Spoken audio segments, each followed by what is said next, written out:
What is up, and welcome to the show. We are listening to Las Nubes off of Tormentas Malsanas.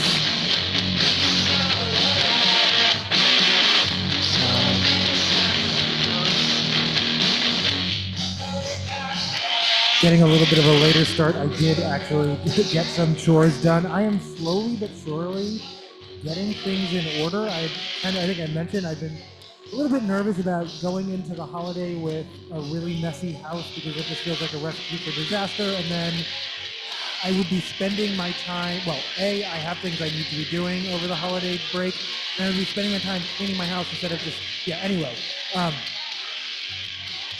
But no, slowly but surely getting things done. As usual, I'll do a little bit of a vlog, and then we'll get to today's news and headlines featuring, as the subhead says, a wholly unserious federal government. Like, I literally, story after story of like, I can't believe this is real life. Yes, this is real life, David. Like, is this exercise? Like, are you kidding? Like, but these are all verified real stories. Again, we're listening to Las Nubes. This is Enredados Misty's mix. The highly anticipated second album from Miami's Las Nubes. Las Nubes are far and away the hottest band in Miami and the most socially relevant. Like the children and the young at heart across North and South America, they rock from the soul. Covered in tattoos and attitude, they represent an uncompromising lifestyle trend that is the future. They're fucking loud, too. Iggy Pop. Iggy fucking Pop.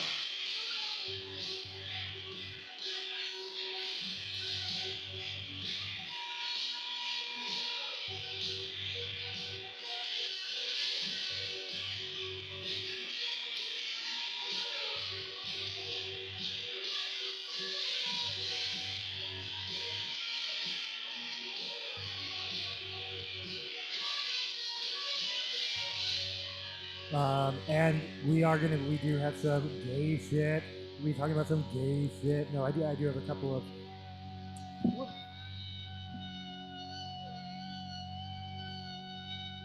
stories courtesy, I think, of, we'll get to it when we get to it. But yeah, we have some, fuck Nicki Minaj. Like, if I just have to say fuck Nicki Minaj.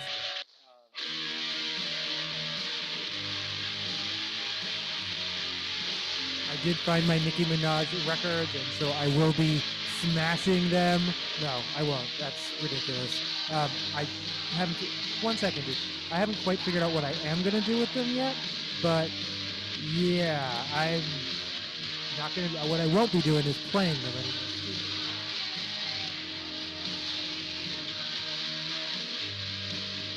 Okay, jump out.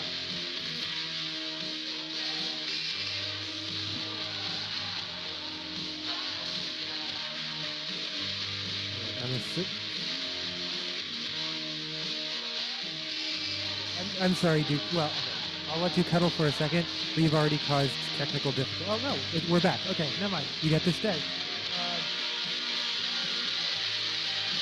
Your head's not...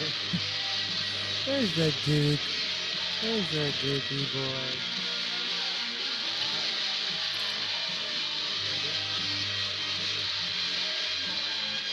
You don't have to be on camera. You can just get comfortable. That's fine. I just wanted to show you for a second. Delicious little ear. I'm gonna eat your ear. In top local news, I would say less water, more wind. Wind has been the predominant, at least what's been affecting myself, my coworkers. My lights were flickering last night. So anyone who watched last night's episode, which was a little bit of a struggle to us, something was going on with my record player. It seems to be okay now, though.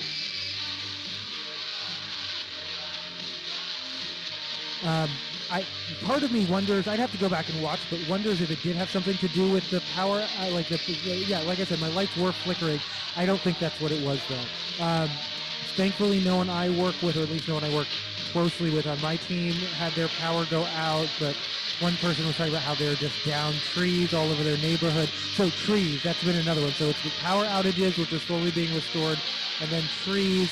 Um, is according. Whoop, sorry. According to Seattle Times, City of Concrete, there's a city called Concrete here in Washington, um, faces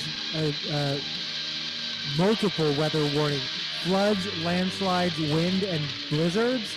I would love to tell you more, but of course, you know what I'm going to say. It's behind a paywall. So if you're in Concrete, I can't tell you where to shelter. I can't tell you where to go. I can't tell you which roads are closed because Seattle Times sees fit to put all that information behind a paywall during a natural disaster. Just saying.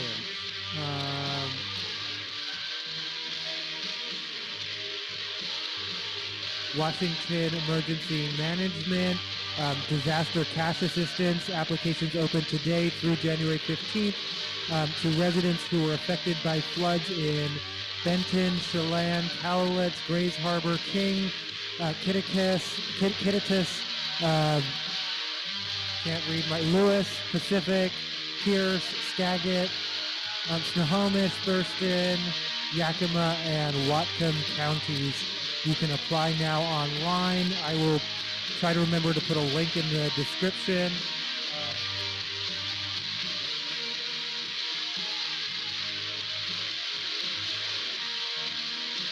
Oh, me whining a couple days ago.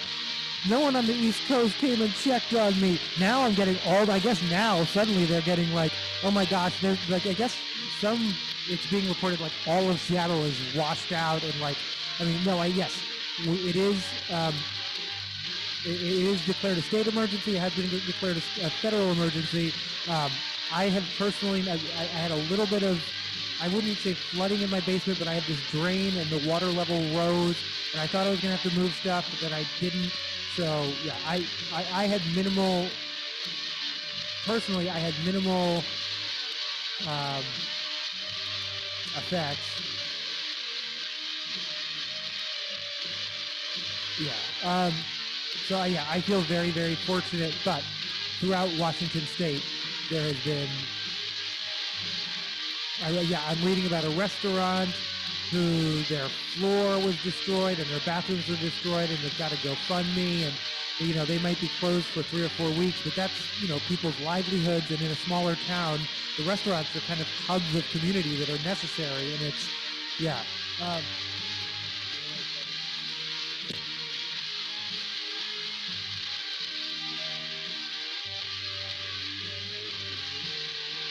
you okay? Duke literally tripped over the Nicki Minaj records. Again, fuck Nicki Minaj for illustrating. And yeah, again, I'm not going to destroy them. I think it would be pretty anti. Oh my god, again, bruh.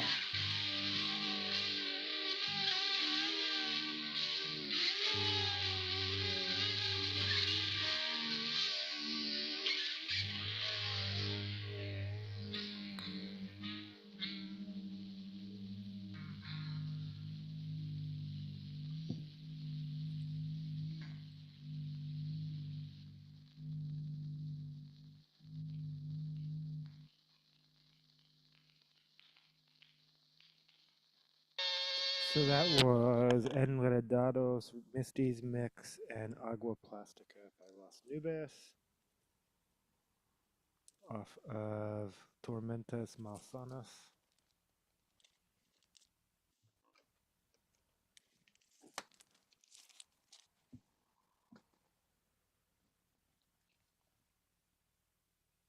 This is I Need Somebody by The Stooges.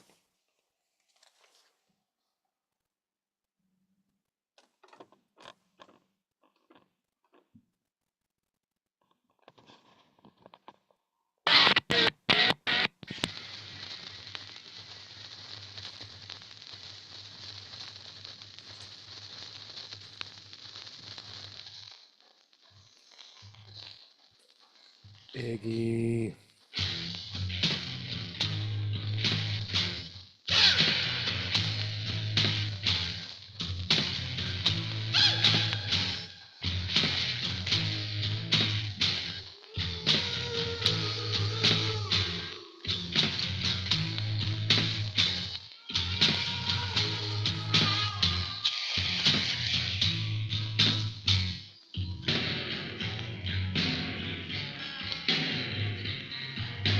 But yeah, no. Again, now suddenly, yeah, my dad is convinced that, um, yeah, no, but yeah. Anyway, everything's okay. I'm okay. Just a little bit of wind. Um, yeah, I prepared myself today for tough conversations, and it went exactly as I went. Yeah, again, this is someone who has already indicated. I mean, I don't think.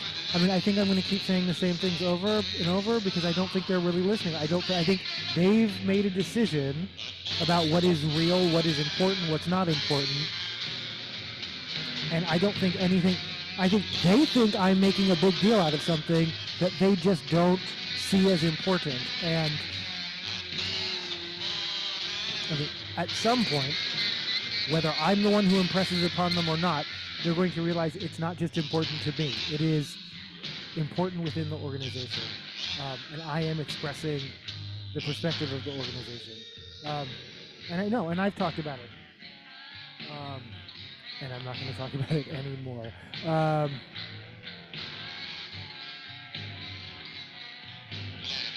But no, yeah, I didn't think they were going to enjoy the conversation. They didn't. I don't know if I don't think I delivered it as well as I could have. Um, but it almost was kind of a rip the band-aid moment. Um, in much better news, I put in a proposal some time ago for we have this innovation fund. I'm sorry, me and one other person. It was actually their idea, and they just I'm getting credit, but really it was their idea, and I just helped them tweak it a little bit. In any event, it got approved. So yeah, no, so yeah, this proposal we put in, we got a pot of money, and we're going to. Um, Depending on your perspective, what I'm about to say next is going to sound like the most woke bullshit in the world. We're going to do a series, yeah, basically a series of well, not DEI trainings, of trainings for people who already facilitate racial equity conversations to equip them to do so better. Um, but yeah, no, that was getting an email later in the day like, you've been approved. That was exciting because this has been a sort of ongoing process. Um, I have an in-person thing tomorrow in Federal Way. Speaking of, yeah, like just as people on the East Coast are now imagining like all of Seattle washed away, I'm still picturing Federal Way that way. I'm hoping it's not because I have to be there in the morning, but I am going to give myself extra time because I think with some roads closed, I hear like basically I-5 is just a parking lot at all times because people don't have a lot of other options. Um,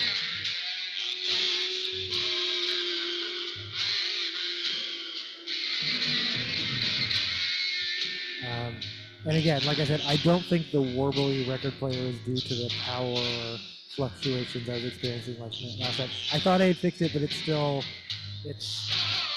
having a little bit of a moment. Um, so you already saw Duke, but then the other pet report. We'll see what other pet. Oh, hi Duke. Duke's back. So this is actually a dog toy I bought them last year for Duke and Daisy for Christmas. It was just a last minute. I was doing some Christmas shopping in West Seattle, and there's this pet store, and it was just like I saw it in the window. I was like, oh my god, that's so cute, and I wanted it. What I did not realize, so like it's like a can of Coke, and then it looks like the Coke is spilling out, but it's a whole thing, and it's like crinkly, and I knew there was a squeaker inside, but oh yeah, Duke's back. And it's got like it's like stretchy, so you can play like tug of war. So anyway, they haven't been playing with it that much because it was like the big hit last year, but I don't know.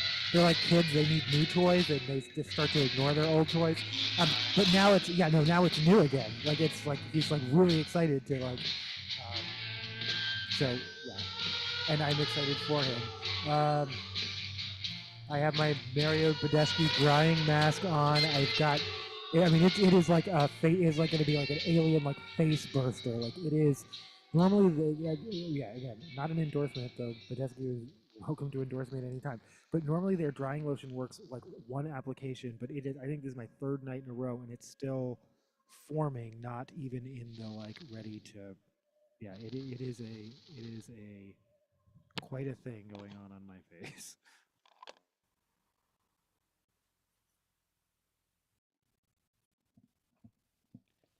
Figure out what I'm going to play next, and then I think that's it. That's pretty. That's it. That's all I have to talk about myself today. Yeah, yeah. Getting back to the headlines.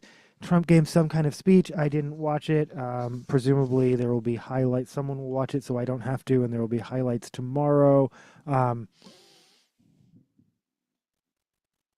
I know from a media literacy standpoint, it's probably a better idea just to watch the direct sources.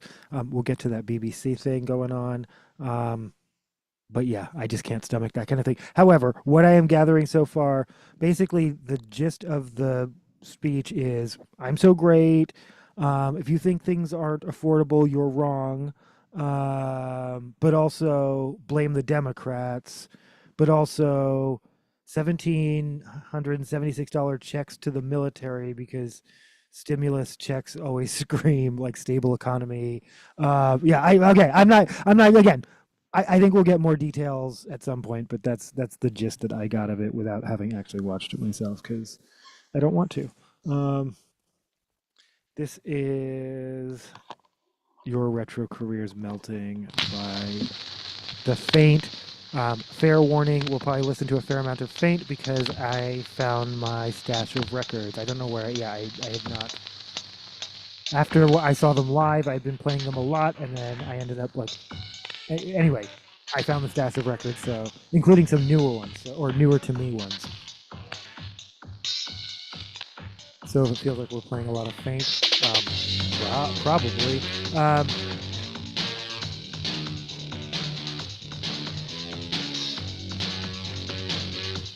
All right, let's get to it.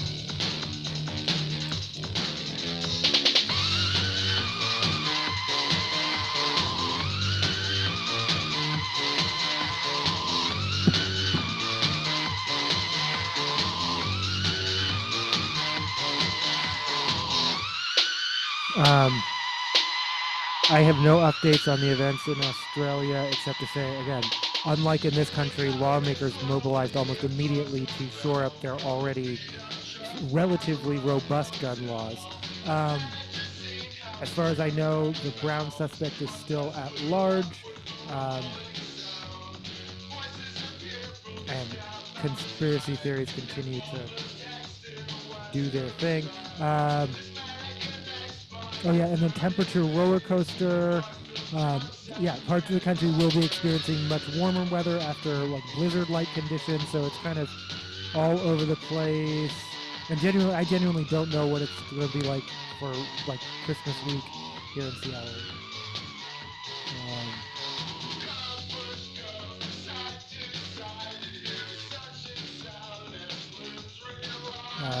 Ever classy TMZ running video of Nick Reiner's arrest. I don't know what.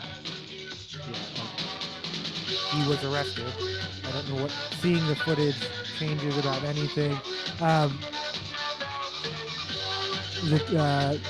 Robin Michelle's children, Jake and Romy, share their heartbreak. They were our best friends. Yeah, it sounds like a very close-knit family, and that's tragic. Hollywood Reporter Conan O'Brien threw a Hollywood party to forget a bad year. Then Nick Reiner arrived.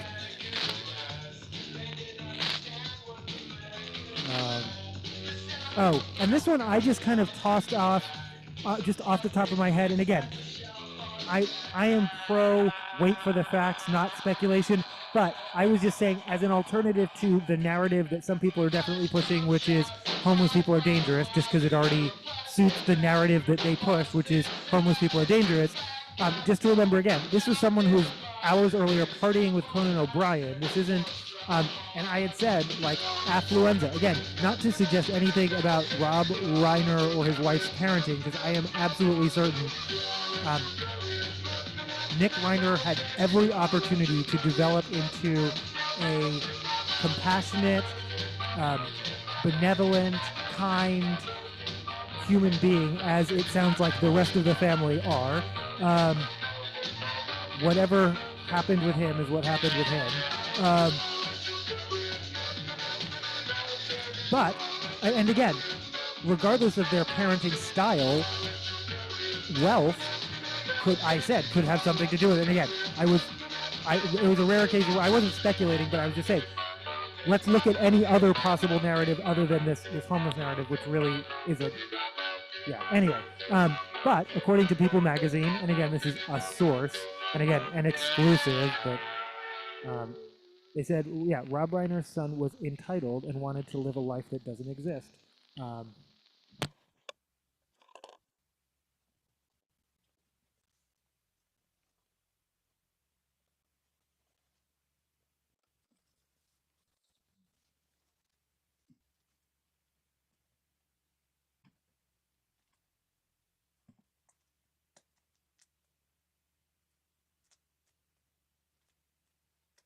but yeah, no, I did want to specify or clarify because I did use the phrase affluenza yesterday, and that specifically refers to like enabling parents, like parents who, um, like mothers who help their children cover up crimes and things like that, or know their children have gone to school with a gun and don't alert anyone, or those kind of parents. And definitely, obviously, we're not. No one is suggesting anything like that.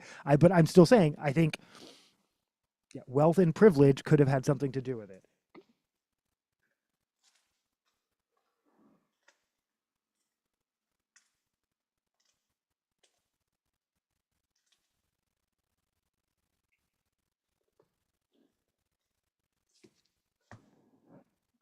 Yeah, no, what regardless of what you have going on in the world, to feel that you can well, whatever's going on in the moment, to take Rob Reiner away from the world is just in a say that clearly there's a sense of entitlement there that um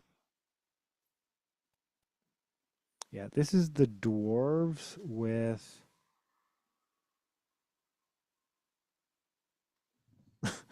oh my god. I can't, maybe this isn't. No. Okay, this is what hit you, but I bet I'm going to regret this most of all. Um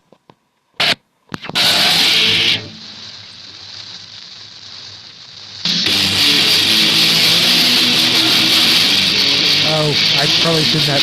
Okay, we'll show the back cover. This album is called Blood, Guts, and Pussy, so you've been warned.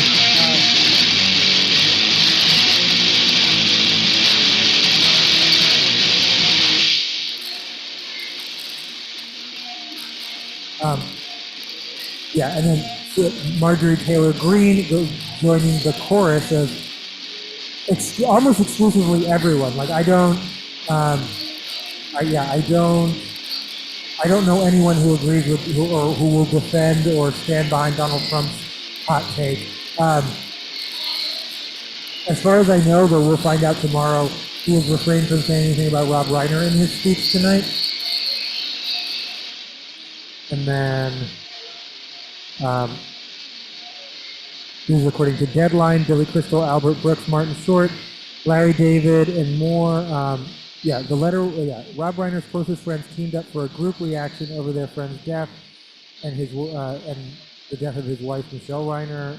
Um, the letter was signed by Billy and Janet Crystal, Albert and Kimberly Brooks, Martin Short, Alan and Robin Zweibel, Larry David and Ashley Underwood, Mark Shaman and Lou Mirabal, Barry and Diana Levinson, um, James Costos, and Michael Smith.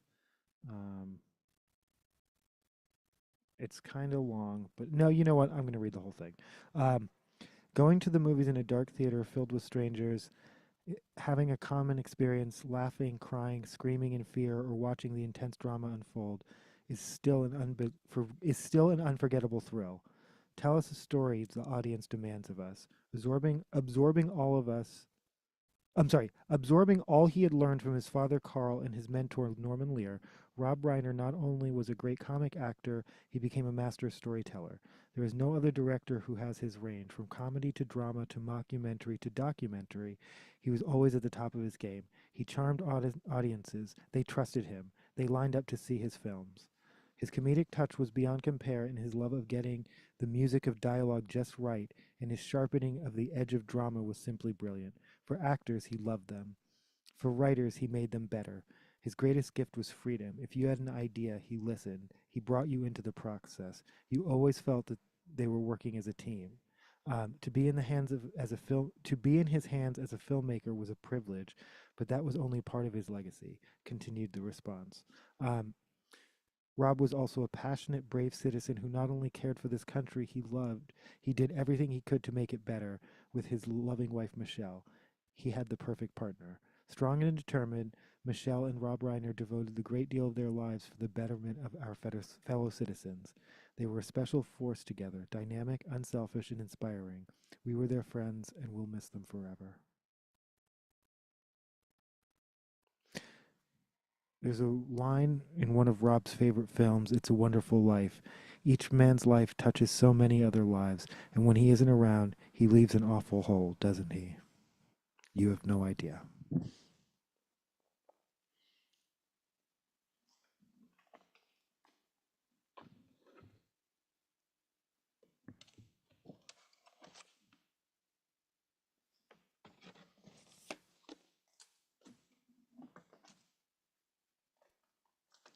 This is Guar with, and now I can't show the back cover for too long, but um,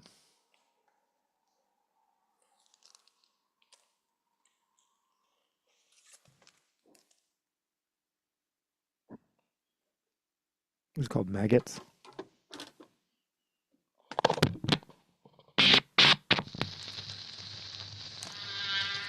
by Guar.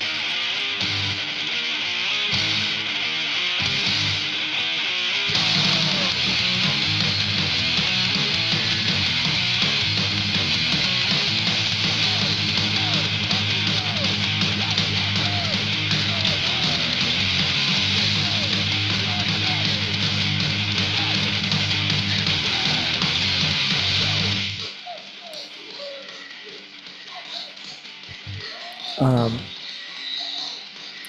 And then Jack White, also, again, like everyone else, um, Patrick Schwarzenegger. There are more people who are just lining up to condemn Trump's statements, but yeah, I think it was the rare occasion where I do think it was the right wing voices that actually were most compelling because, yeah, even they were like, that's too far. Hollywood Reporter Gil Gerard, star of Buck Rogers in the 25th Century, dies at 82. Um,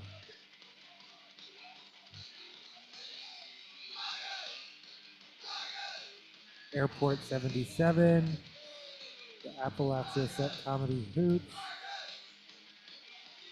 Glenn A. Larson Productions.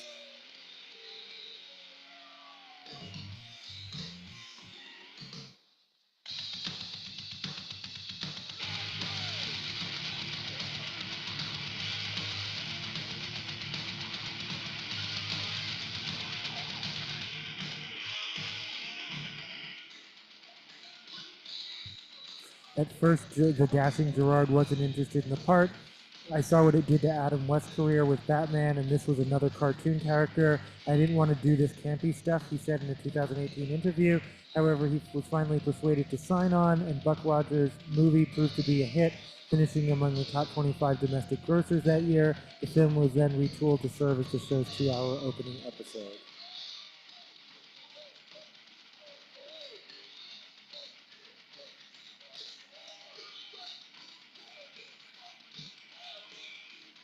Oh my god, I remember Sidekicks.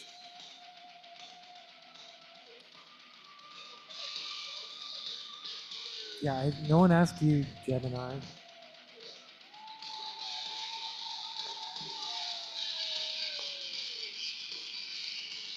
And I said we'll get to the BBC. BBC apologized. I'm sorry, we mentioned this. Trump is suing the BBC for $10 billion. BBC apologizes to Trump over its misleading edit that says there's no basis for defamation claim. Basically, they edited parts of his speech saying fight like hell. This is from January 6th. While editing out parts where he said to protest peacefully, which he did. I don't know about video clips, but I don't. That was all widely reported. No one covered that up. It wasn't. People don't know that. I mean, it's not that people don't know that. It's that his nudge, nudge, wink, wink style, as evidenced by the fact that he pardoned them all, indicates he still to this day doesn't care. Like I don't believe. Yeah, I have formed my own opinion about Donald Trump, and nothing about the BBC misled me on that. Um, yeah, I think I think apologizing was a mistake because yeah, no, um, because when they smell weakness, they it's like chum in the water. They go they they'll pounce. Um,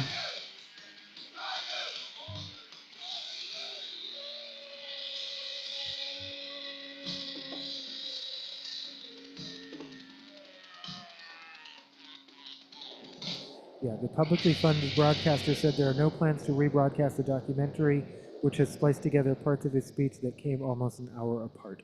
Um, the other part of this story to me that's interesting. Um,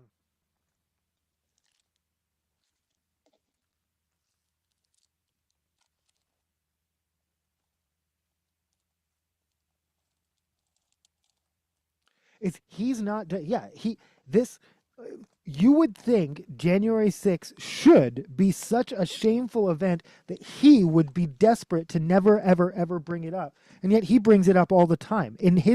He has turned it into something where he is aggrieved and was wronged somehow, but that's like everything. I whatever. um,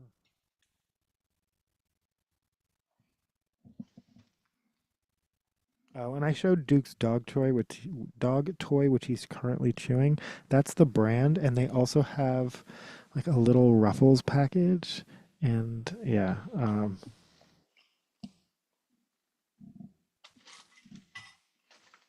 Oh, I was gonna save this for later, but let's just do the show and tell now to get it out of the way. This is this year's Smith Brothers ornament, like last year's or maybe the year before. It's a cowbell.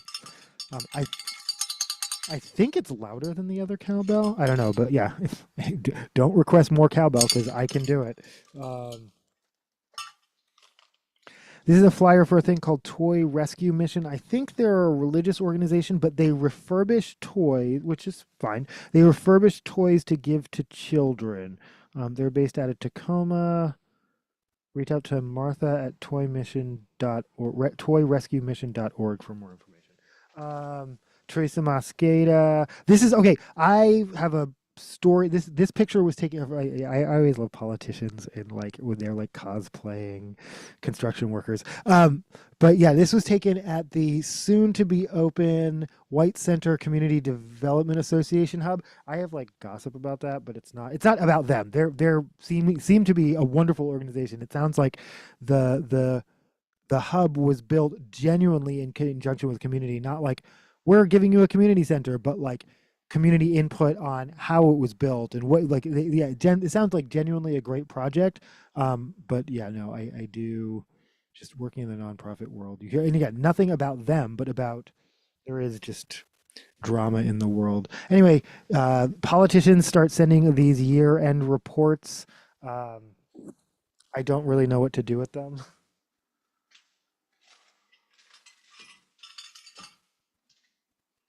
And then I talk about this I don't, yeah, when my subscription runs out, I'm done because I don't know what made me subscribe to Architectural Digest. I hate them. They're so boring. Every cover is beige. Every cover is beige. And but look at this. It's the same cover over and over and over. It's some rich person's hallway. And yes, it looks tastefully appointed, but it's boring as fuck. This geometric painting is probably the most colorful and most interesting aspect, but even those colors are pretty muted and the design is pretty generic. It's just like geometric design to me. And yet the headline is bold strokes. Bruh. That is the most like nondescript, but again, you can tell it's expensive by the proportions of the height of the ceiling, but that is boring as fuck. This is why I hate Architectural Digest. I don't know why I don't know why I ever subscribed to them. I think I got them confused with like other architectural magazines that are like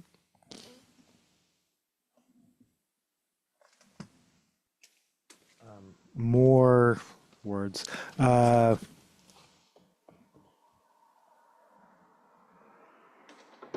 Yeah, funky, just yeah, my vibe, eclectic. Yeah, because the Architectural Digest has a very specific aesthetic, and they push it month after month after month after month with absolutely zero deviation, seemingly for decades.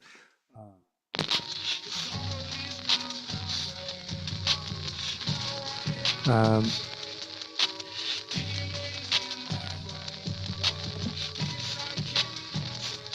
this is the end of All These Girls Are the Same by um, Juice World off of Goodbye and Good Riddance. This is Lucid Dreams.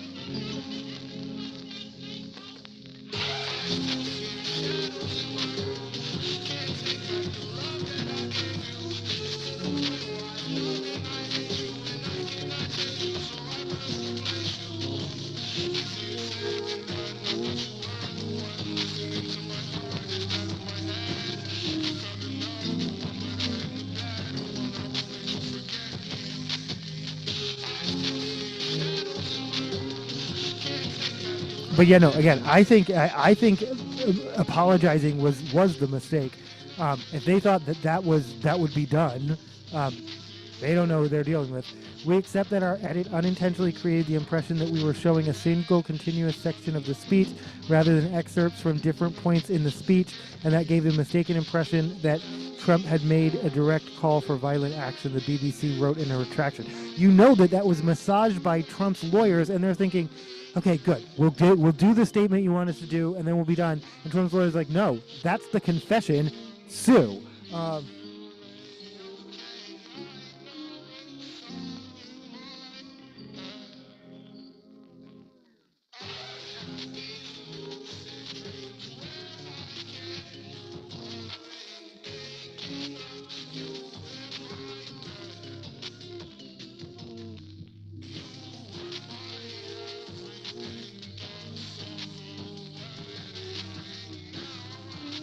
According to Politico, appeals court clears the way for Trump to keep National Guard on D.C. streets. USA Today, defense bill passes with troop raise. However, it says pushes. Let me see. Okay, the wage increase effective January 1st was one of several key provisions in Congress's annual must-pass defense policy approved by the Senate on December 17th. The $900 billion bill, approved 77 to 20 vote, provides funding to widely bolster the military infrastructure. That includes allocating hundreds of millions of dollars to the construction of new dining facilities, schools, and child care centers for service members' families, and renovating military hospitals. It also grants the Lumbee tribe in North Carolina official federal recognition after a years-long fight. It's always random. And also,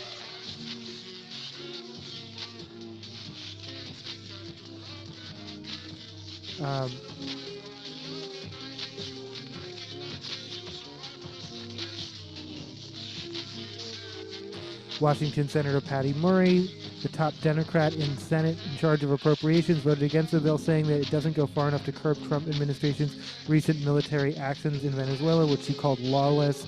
She also opposed the exclusion of a provision to expand healthcare coverage for in vitro fertilization or IVF to service members.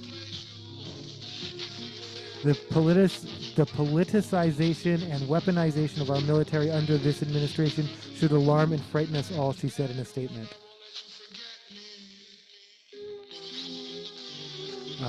Here are three other components that stand out in the sprawling legislation.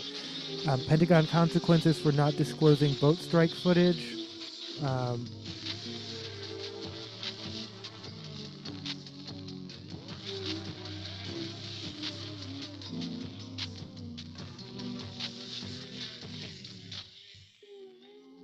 bipartisan backlash to relaxing helicopter warnings after fatal crash. The defense bill also includes a measure allowing the military to exempt some helicopters in the District of Columbia from warning nearby planes about their precise operating location.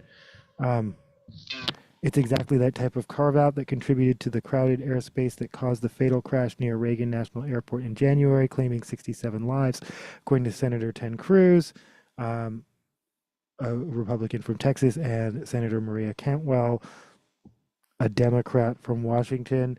They pledged to push in a bipartisan way to I'm actually not against this. Yeah, no, to reverse the waiver. I think there should be more oversight for blah blah blah. I'm sorry, I fell asleep. But no, for military helicopters in anyone's airspace like that. Yes, I understand there are national security interests.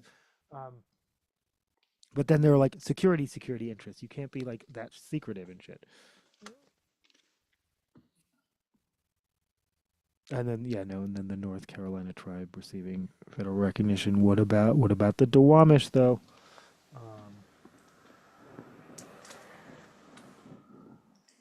I don't know why I said it like that. I said it like Lenny from The Simpsons. What about the Duwamish? No, what about? But for real though, what about the Duwamish? This is The Geeks Were Right by The Faint.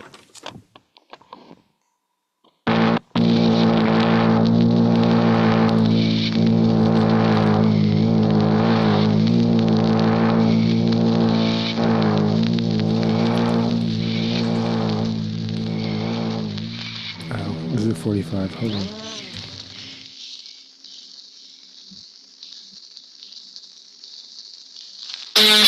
Very short.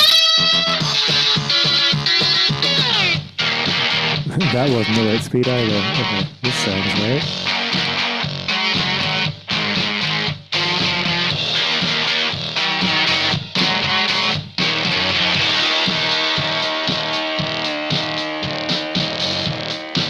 Meanwhile, Business Insider reporting that troops that worry any speech with political undertones could cost them their careers. Troops are scrubbing their social media amid fears over a Pentagon crackdown on political speech. I had to take my pronouns off of LinkedIn, a Marine sergeant told Business Insider. Had to or pre-compliance? Because I think we're living very much in a pre-compliant society. But again, maybe you got a memo. I don't know what they're doing. Oh, no, I think that did go. Yeah, no, I think that was reported that like Trump orders people to take pronouns. Like,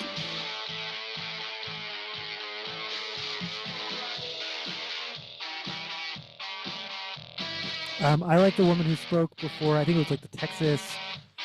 I don't know who it was. Where they were basically trying to pass a similar law, just barring certain classes of state employees from having pronouns in their, email signatures or what have you, and pointing out, anyway.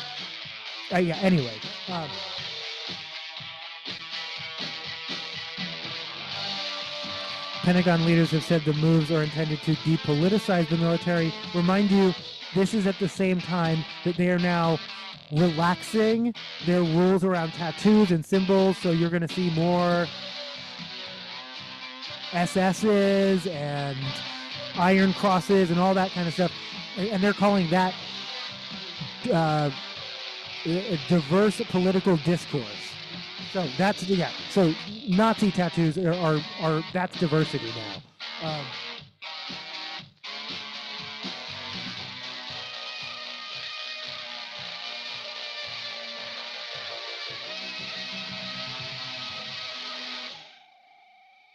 A service member deleted his social media post that called the U.S. boat attacks in Caribbean lawless after someone at his command saw it. A field grade officer deactivated their Facebook and avoids responding to colleagues who text news articles worried that they're being baited into criticizing the Trump administration. An enlisted Marine says a mentor warned her to erase any public-facing support for progressive causes.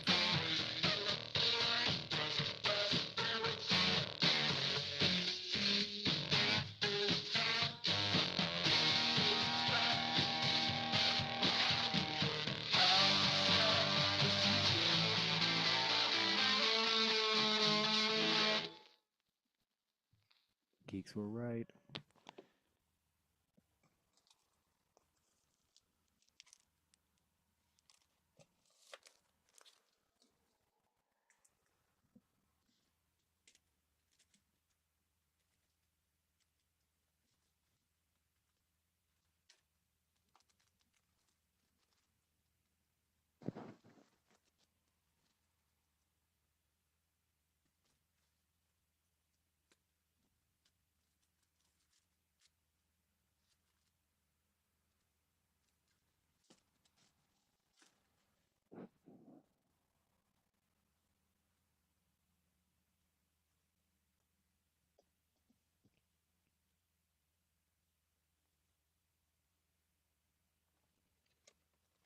This is Dream Girl by Caress.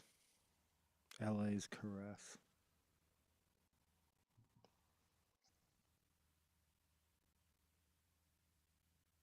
The Faint from Omaha, Nebraska.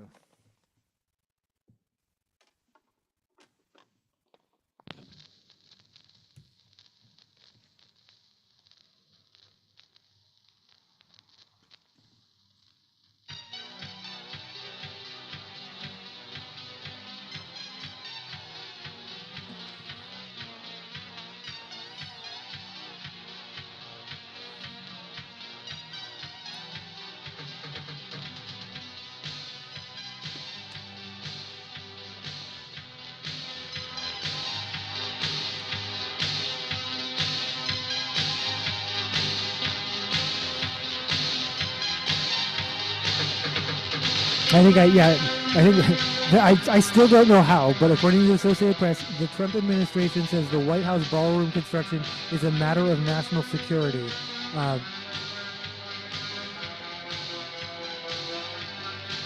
In a court filing Monday said that the White House ballroom construction project must continue for unexplained national security reasons.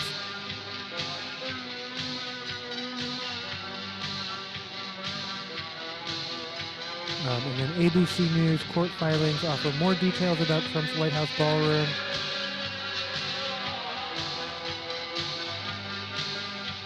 In court papers filed late Monday, the administration stressed that plans for the 90,000 square foot ballroom are not final,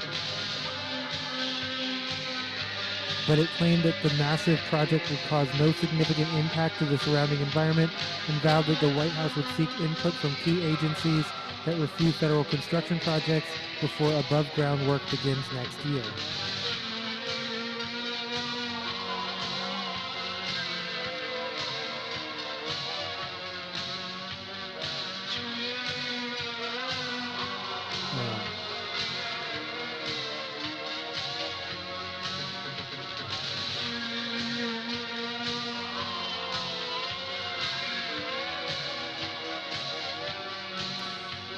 The lawsuit challenging the ballroom faces its first key test Tuesday as federal judge in Washington weighs a request from the historic preservationist to immediately put a halt to the construction. I don't have an update on that one.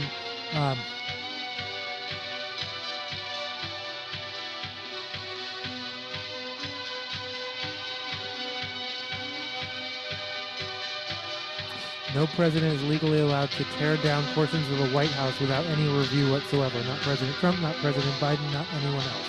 The lawsuit insists.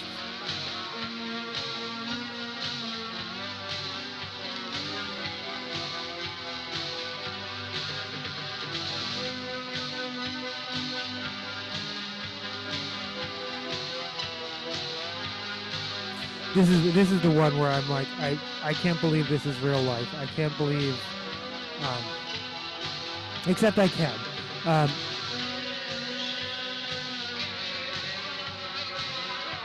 When they go low, just wait and watch them go lower. The Independent, White House add plaques below Biden and Obama portraits calling them respectively the worst president in American history and divisive. And this is okay. The Presidential Walk of Fame. So first of all, they added the words Presidential Walk of Fame, despite the fact you can look at it and see what it is. We've already discussed how they changed Joe Biden's picture to that of an auto pen, despite the fact that Trump also uses an auto pen.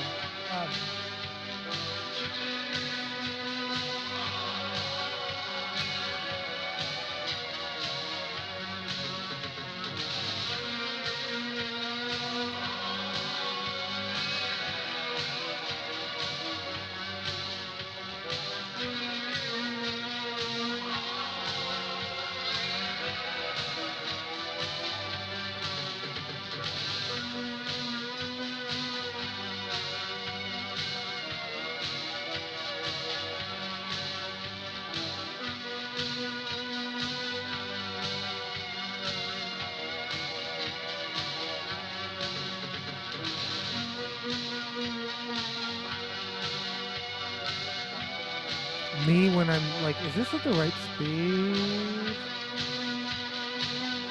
I like it at this speed, but then I'm like, now I'm skeptical.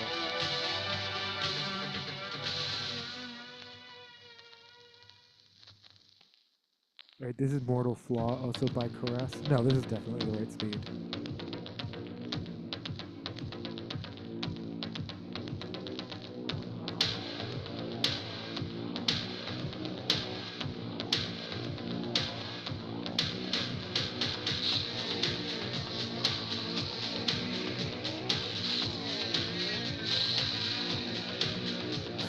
White House Press Secretary Caroline Leavitt described the plaques as elegantly written descriptions of each president and the legacy they left behind. As a student of history, many were written directly by Trump himself.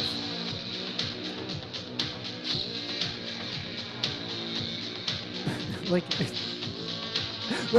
this just reveals a couple things. I think everyone points out just how petty and childish it is. But like, how much did they get under his skin? Like, Sleepy Joe was by far the worst president in American history. That is just by no account true. Though I can think of, well, anyway.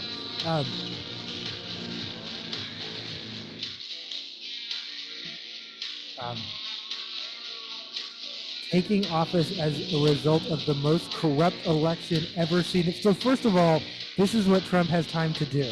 Second of all,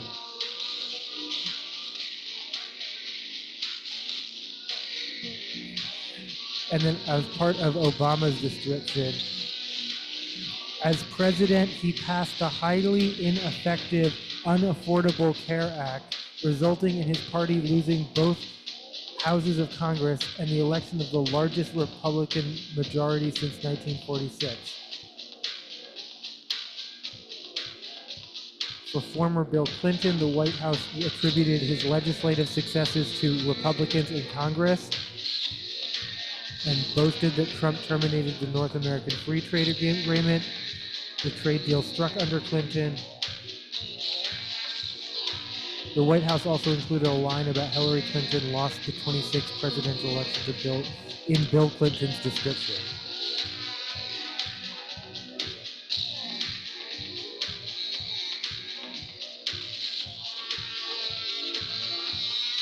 For Reagan, the White House wrote, known as the Great Communicator, he was reelected in a landslide in 1984 and left office with high approval. He was a fan of President Donald J. Trump long before President Trump's historic run for the White House. Likewise, President Trump was a fan of his! Exclamation point.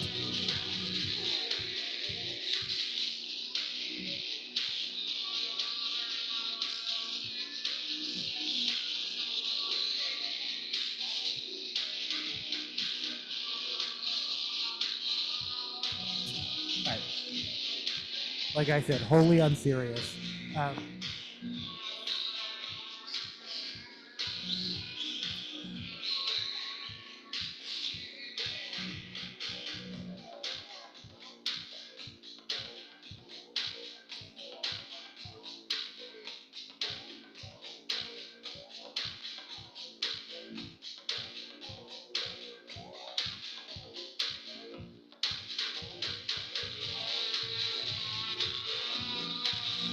Oh, NBC News. A lot of people have a lot to say about Susie Wiles' interview with Fannie Fair.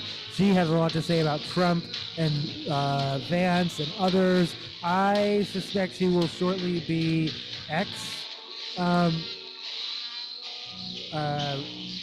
chief of staff, but that's just a guess. FBI Deputy Dan Bongino. Yeah, you say Bungino, I say Bungino. Let's call the whole thing. I've never learned how to say his name, and I don't care to. Anyway, he says he plans to resign next month as Bureau's #2 official. People are saying they've already hired his replacement in September, so that was inevitable.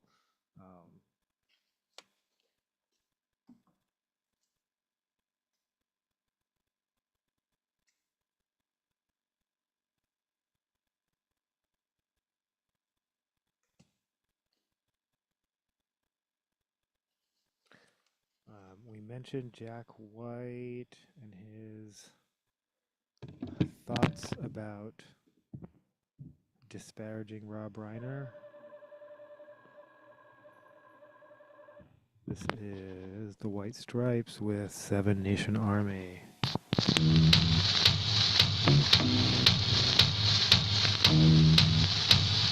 Off of Pop Rocks.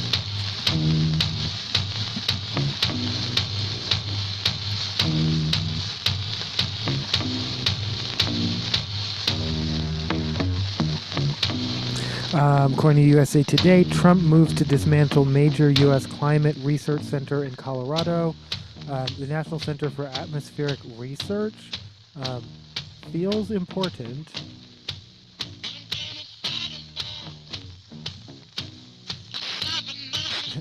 Trump officials have circled the federally funded research institution based in Boulder as a hub for federal climate alarmism, which is acknowledging that climate change is real and human caused, which, by the way, our EPA website no longer does.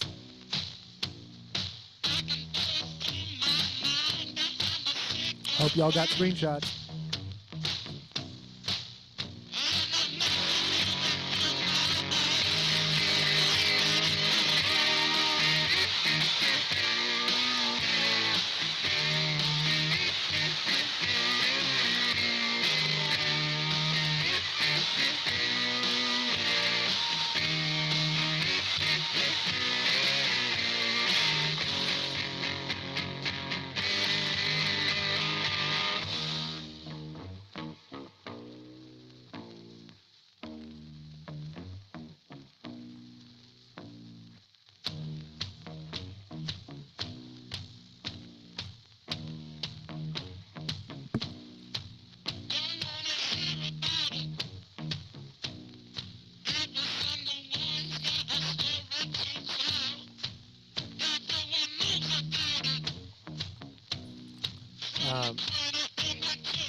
Yeah, Washington Post, this administration is now asking ultra-wealthy donors and corporations to chip in for their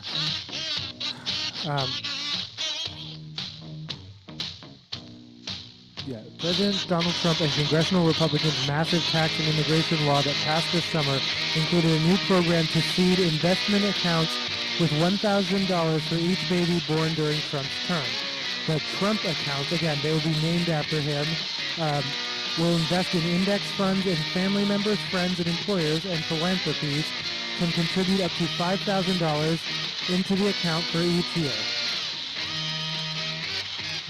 Parents will use the new IRS form 4547, echoing Trump's 2 terms. They're so clever.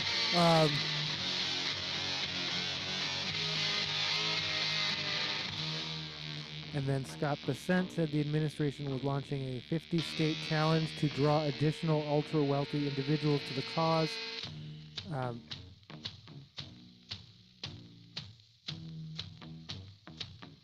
The president is calling on our nation's business leaders and philanthropic organizations to help make America great again by securing the financial future of America's children. I'm sure any money you donate will go directly to America's children. Dell Technologies founder and CEO Michael Dell and his wife Susan announced they'd be contributing $6.25 billion. Billionaire investor Ray Dalio said Wednesday he would contribute $250 per account for babies in Connecticut, his home state, a roughly $75 million donation. BlackRock, the world's largest asset manager, Bank of New York Mellon have announced programs to match employees' contributions to children's accounts. And again, none of this is proving that affordability is a hoax, but whatever.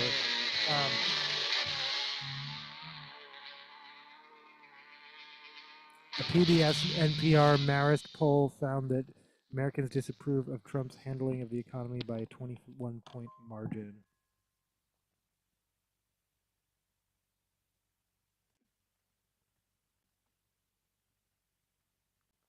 But by all means, let's get them Trump checks.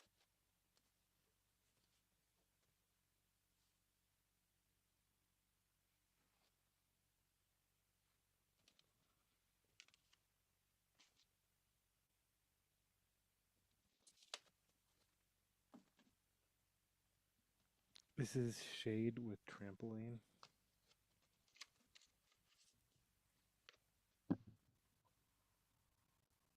Off of Melt.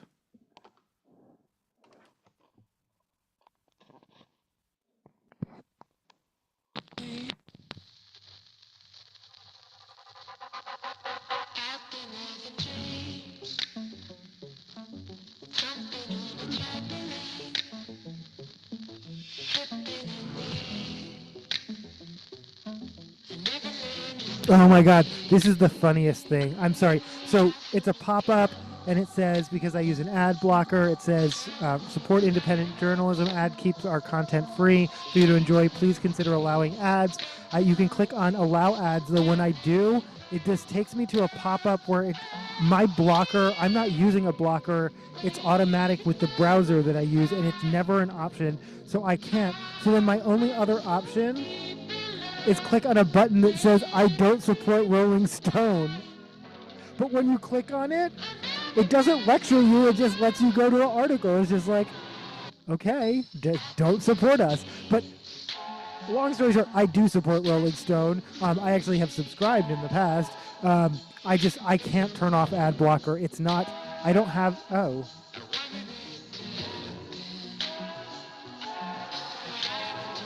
Oh. I lied. Okay, there's a little ad. There's a little. Oh, did I just turn off ad blocking for? Or I think I just turned it off for everyone, not just the Rolling Stone. In any event, I am not using ad blocker. You're welcome, Rolling Stone.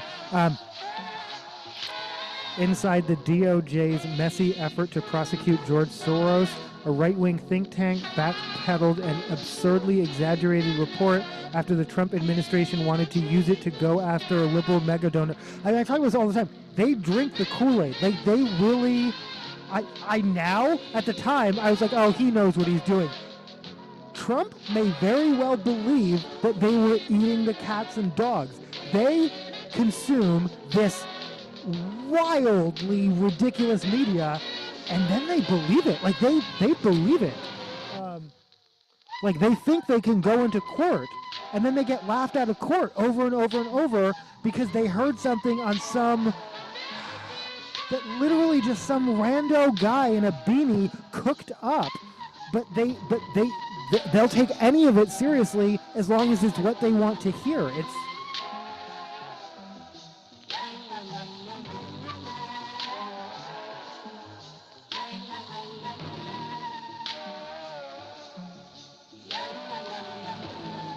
oh no, okay, it's only for Rolling Stone.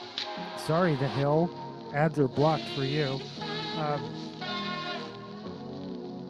FCC chair clashes with lawmakers over Jimmy Kimmel.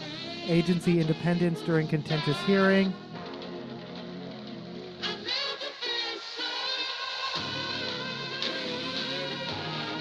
You've launched investigations into every major broadcast network except Fox, Amy Klobuchar said, admonishing Carr.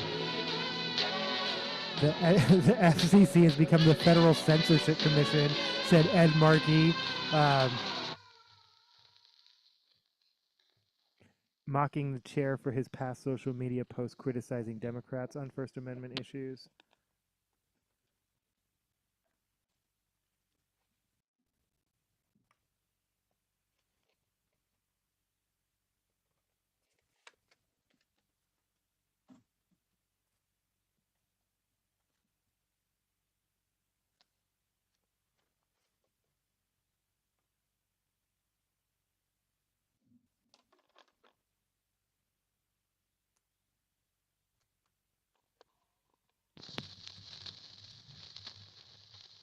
This is The Hills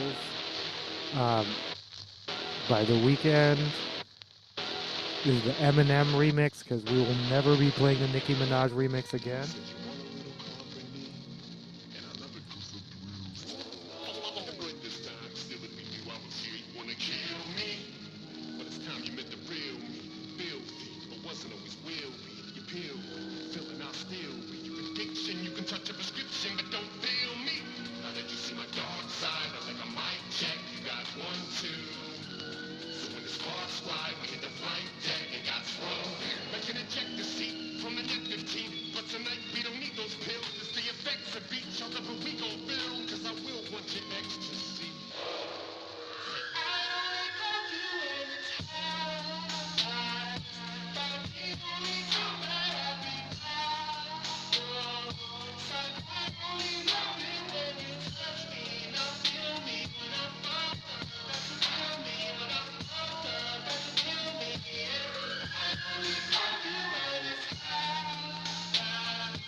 Carr on Wednesday repeatedly defended his comments on Kimmel, saying local affiliates are obligated to scrutinize news and entertainment content that does not serve the public interest, which is obviously a moving target, and whatever we say it is.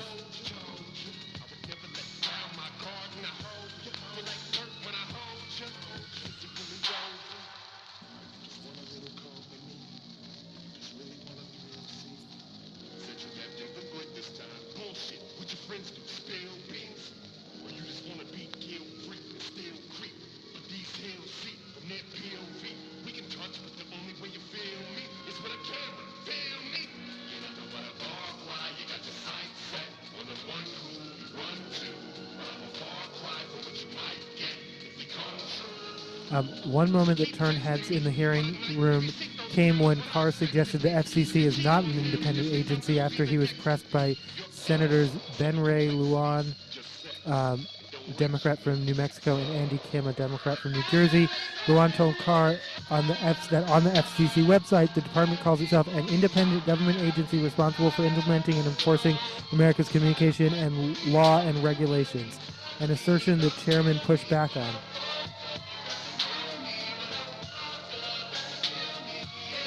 Congress did not include for Carr's removal in the Communications Act, Carr said of his position, suggesting he answers to the president. So formally speaking, the FCC is not independent. Well, I mean, I don't know if that's at least he admits it, or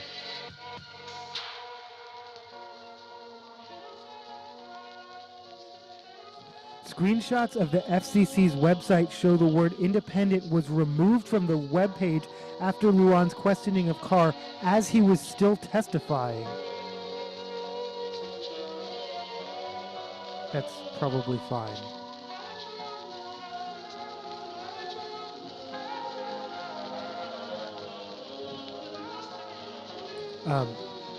No, removed from the website while he was still testifying.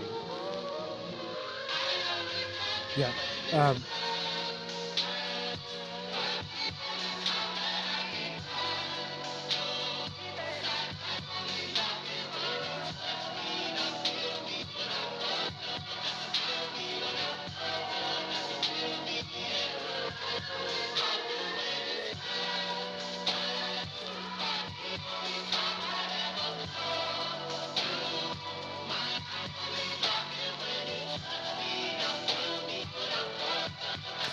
According to Associated Press, Jack Smith tells lawmakers his team developed proof beyond a reasonable doubt against Trump.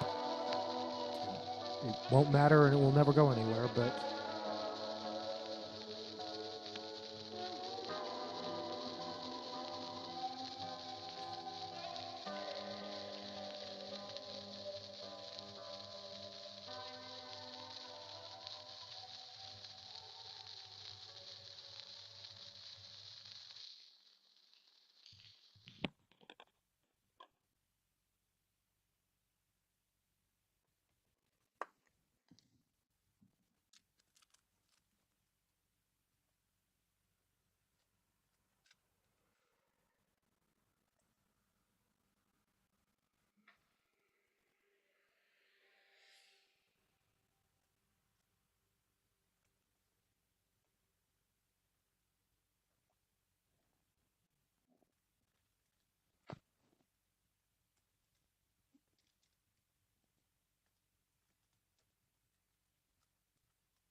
Okay. Whoa.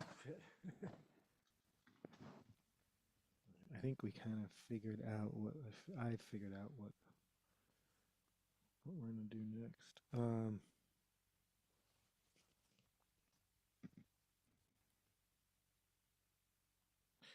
This is the Absidarians with They Said Tomorrow.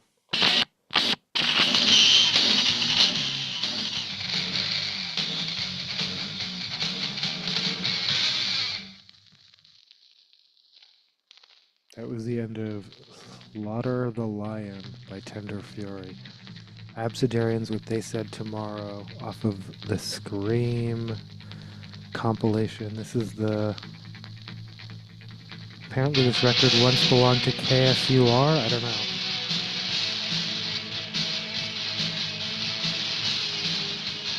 Oh, and as it turns out, I can't play Pigs in Zen.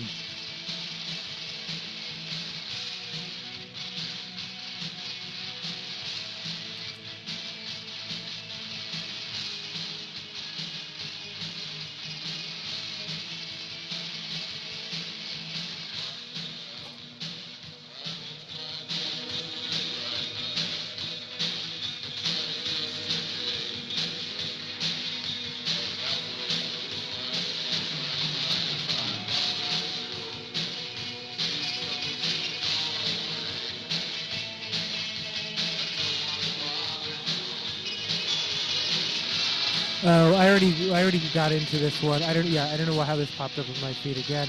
Yeah, first of all, CBS News new editor-in-chief Barry Weiss. People are like, "Oh, how's that going to go?" Immediately platforming people like Erica Kirk to gaslight people with garbage nonsense.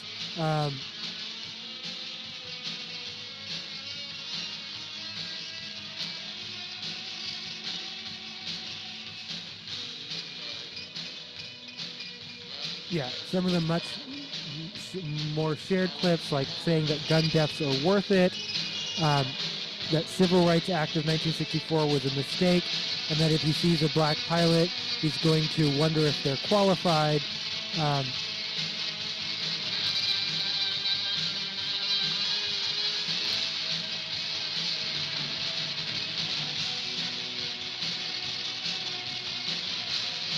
She said she'd love for people to watch the full clips. I don't need to hear the full. I'm sorry. There is no context for the Civil Rights Act of 1964 was a mistake. If that's your word, if those are your words, your exact direct words, and they're not misquoted, there is no context. I don't need to hear anymore. I'm being perfectly honest. I don't need to hear anymore. There is no context that will change my opinion of you and your thoughts at that point.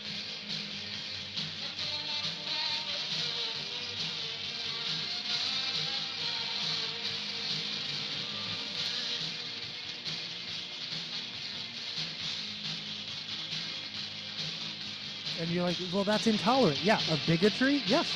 It's plain and simple.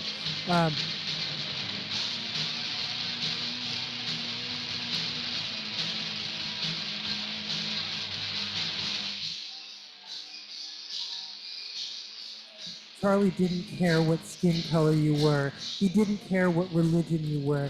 He loved excellence. His favorite word was earn. He loved knowing that people worked hard to earn what they got. The unqualified college dropout who went to college campuses to argue with students because arguing with the professors was too hard for him.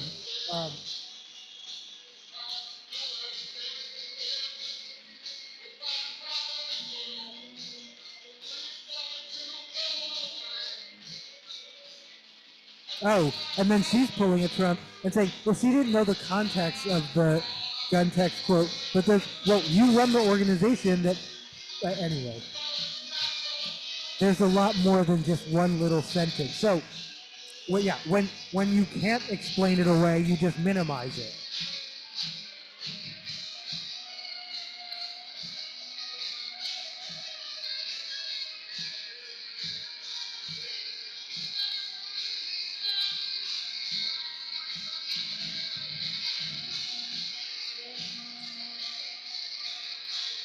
Again, there isn't. if those were the sentences included in your vocabulary, I already know everything I need to know.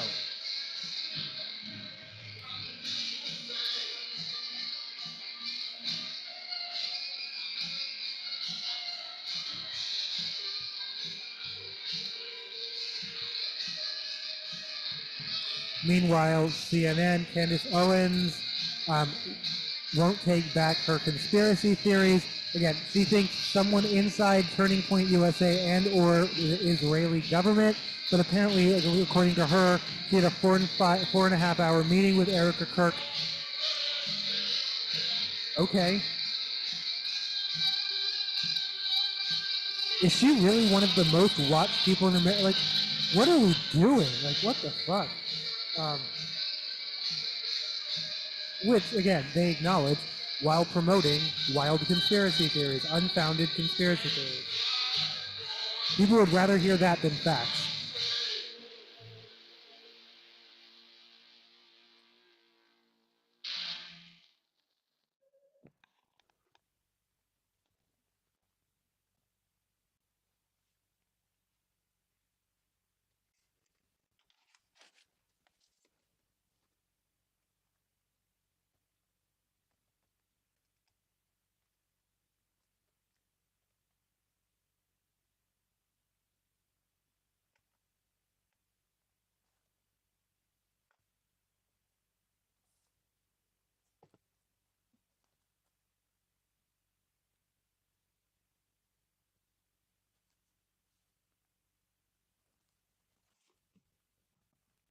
This is Megadeth with Into the Lungs of Hell.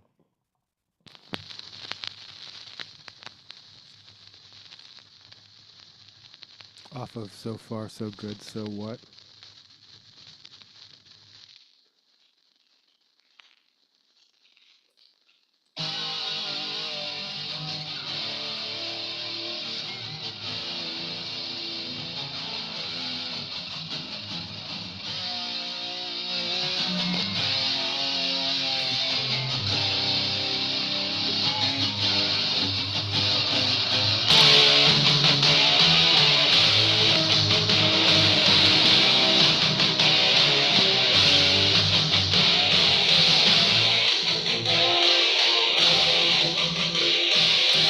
According to Associated Press, Republicans defy Speaker Johnson to force House vote on extending ACA. Wait. Oh, sorry. When it refreshes, I'm sorry. The House GOP passes narrow health care package with key Obama subsidies set to expire. So, whatever last-ditch attempts they were making failed, and they will now have to go back to their constituents empty-handed and say they voted for this shit, but that's a personal choice.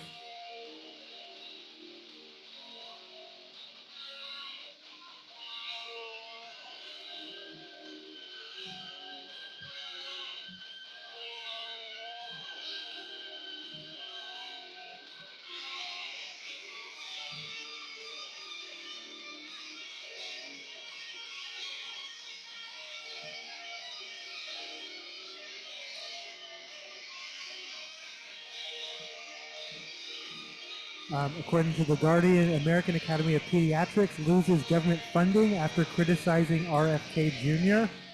I mean, The Guardian is making those connections. I'm not, because I don't want to get sued, but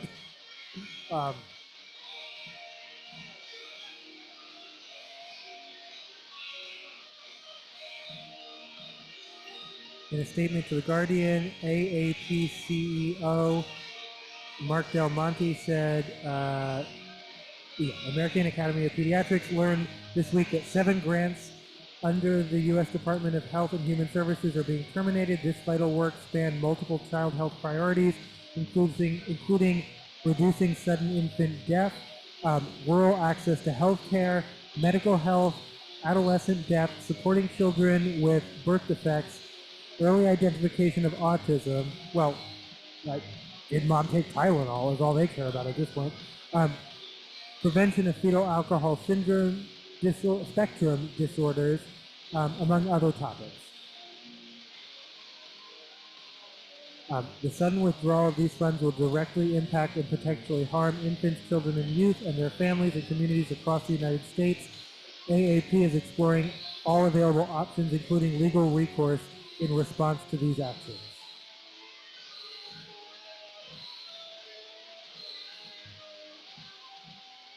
CNN, the flu season in the U.S. is heating up, driven by a new subclade K variant. And again, K, yeah, we got a K economy, we got a K, and a K economy just means the rich get richer and the poor get poor. It's like the newest trend, buzz trend to describe the oldest thing, which is capitalism functioning properly.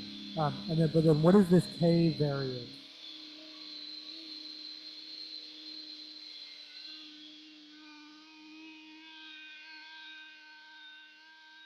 It's a new virus variant that's been causing early and busy flu seasons in Asia, Australia, and Europe. That was Megadeth with Into the Lungs of Hell off of So Far, So Good, So What.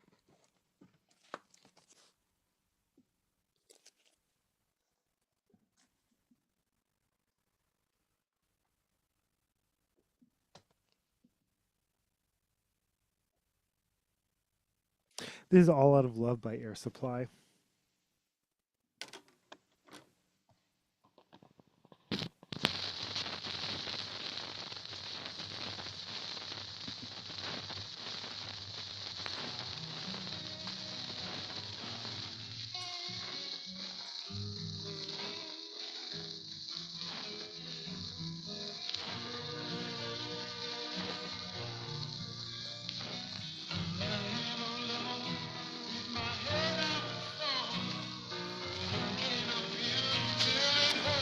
This is not off of the Yacht Rock. This is actually off of Certified Gold 2.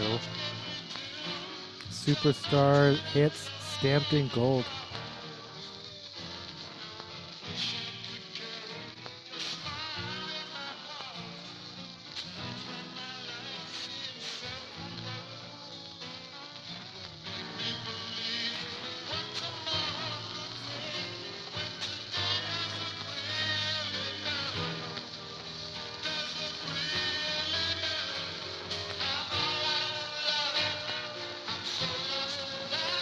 The U.S. is on the cusp of finding out what the flu variant called subclade K will do. For the week ending December 6th, the first full week after the Thanksgiving holiday, the proportion of doctors' visits for the symptoms, including fever plus cough or sore throat, rose 3.2%, according to the U.S. Centers for Disease Control and Prevention. That's above a national baseline that infectious disease experts call epidemic threshold. A signal that flu season is already underway.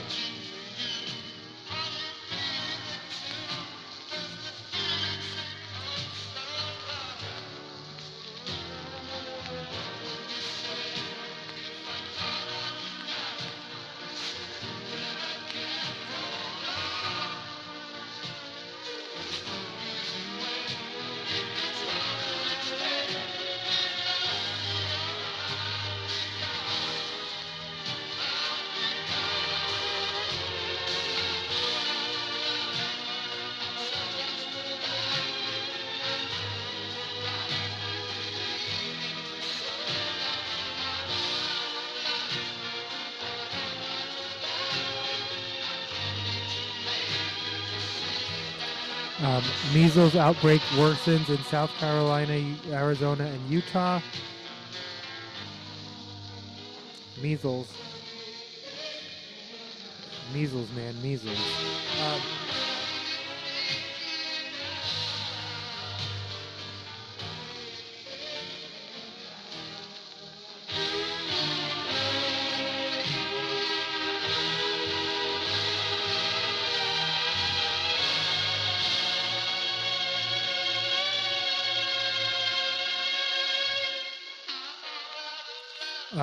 Liam Neeson, we already talked about how he's a fucking love bomber. He introduced Pamela Anderson as his wife, or his future wife, like on their like second date. Also, some people are suggesting they didn't date at all and that it was all just a...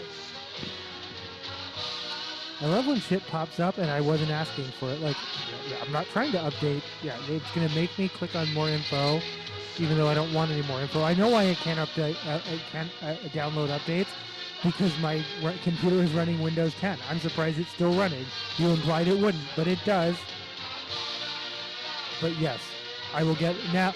Now, I guess that's the penalty. That's been the main result. If you're wondering, like, what happens after that October 14th? They broadcast that for like years. October 14th, October 14th. You better update. You better update. We're ending support for Windows 10. What happens is you get a pop-up saying that they can't do updates. And yes, I understand. My computer is potentially more at risk because it's not getting security updates, but I will take that risk. That was Air Supply with All Out of Love.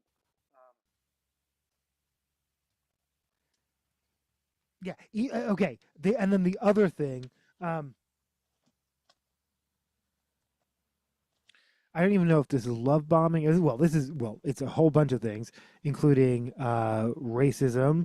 That time, Liam Neeson, completely unprovoked, by the way, he wasn't required to. No one asked him. It was during like 2020, 2021, like the George Floyd and all that. But no one was. The conversation was about race. I think he was doing either a Taken movie sequel or a ripoff because he's entered like that Denzel Washington era where you made some really good movies and then now you make sort of lower budget versions of those same movies and you play kind of versions of the same character. Like Denzel Washington will now always be an alcoholic ex cop military something with a little bit of a dark side, like right. Yeah, Liam Neeson now will always be a vigilante who's with a gun, who's has a particular unique set of skills. Anyway, I genuinely can't remember if it was an actual Taken movie or another one, but it was a vigilante movie set in Europe, and he was just telling a story about a girlfriend who had some sort of negative experience with a black guy, and therefore he went out and was looking for black guys to beat up. And obviously the point of the story was, but I donate a lot now. No, the point of the story was like, but um but was basically, but I'm not like that, of course, and that's bad. But it generated a lot of negative publicity because this is Saul Yagid, um, with Yacht Club Swing off of It Might As Well Be Swing.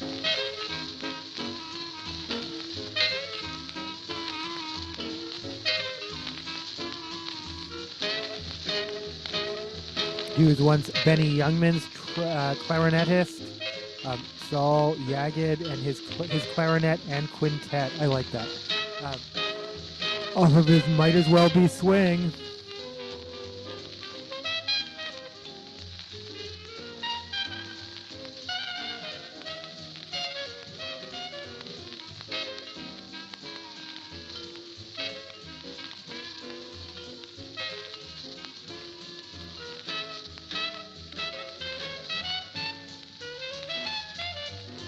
Oh, I just realized that background, that stylized background is an S for Samsung. Huh. Oh, as I've been training my phone's dictionary, the autocorrect. Here's a pleasant one. Oh, damn it! I should have written it down.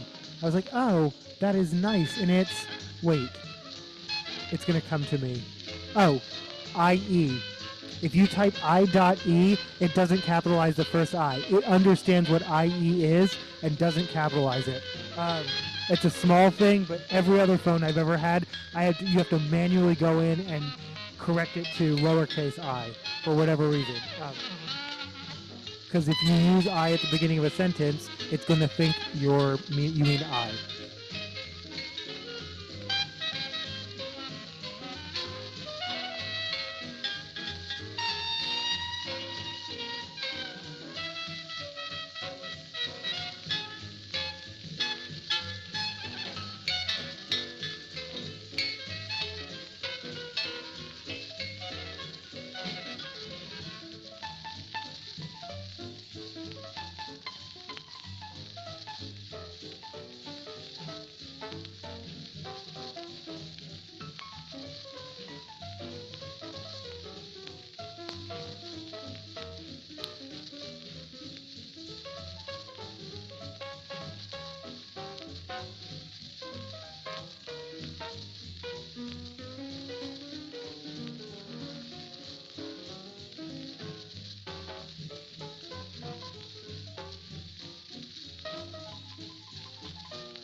Wail on that vibraphone or whatever. Yeah.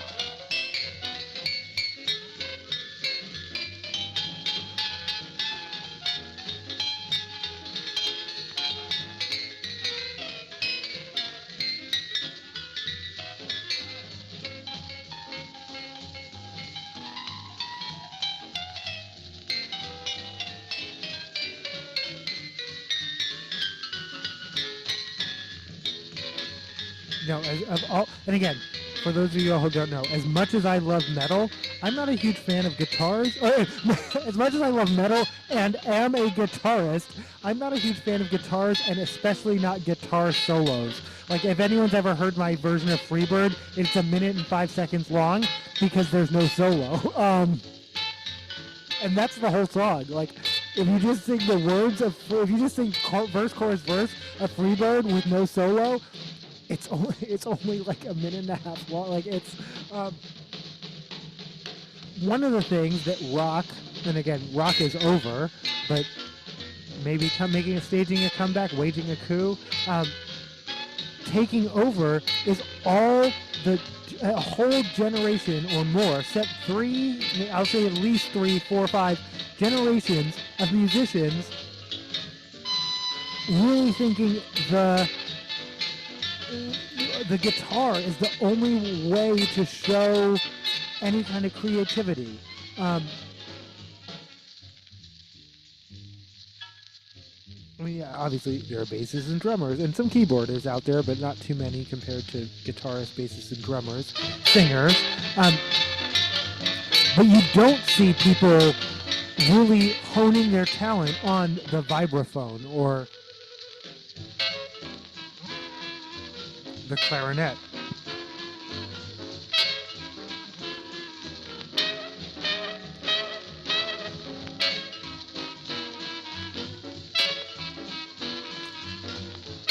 This album was signed.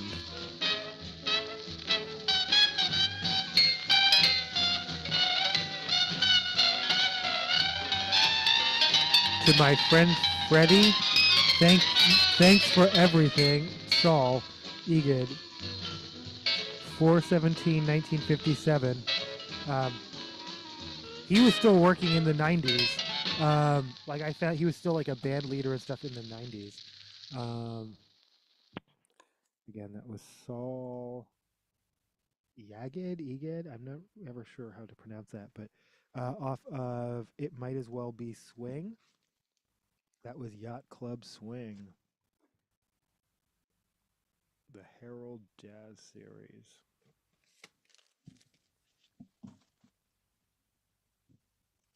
This is Witchblades by Lil Peep. Actually, this is Cobain by Lil Peep, followed by Witchblades by Lil Peep.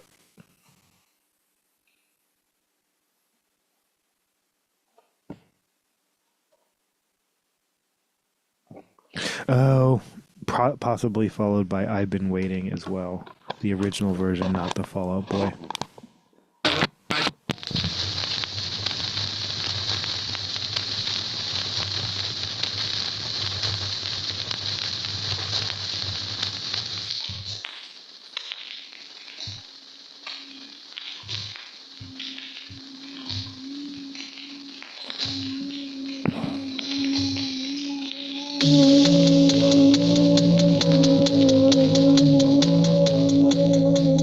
I'm sorry, all of that was just the framing. The backstory on why I despise Liam Neeson.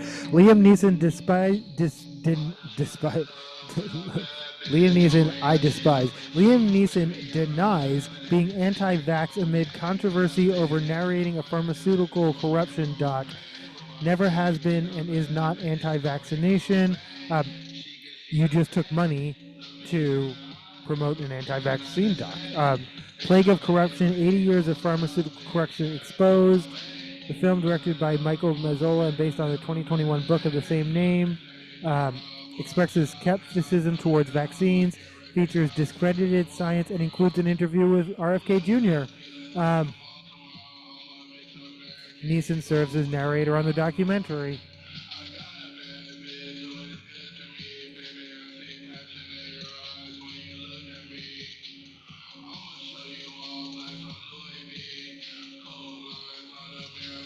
Um,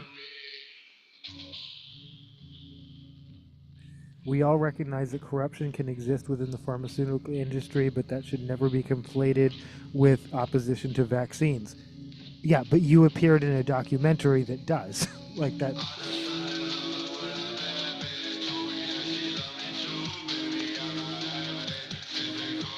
Liam has never been, I'm sorry, a representative said Liam has never been, is not, and is not anti-vaccination. His extensive work with UNICEF underscores his long-held support of global immunization and public health initiatives. He did not shape the film's editorial content, and any questions about its claims or messaging should be directed to the producers.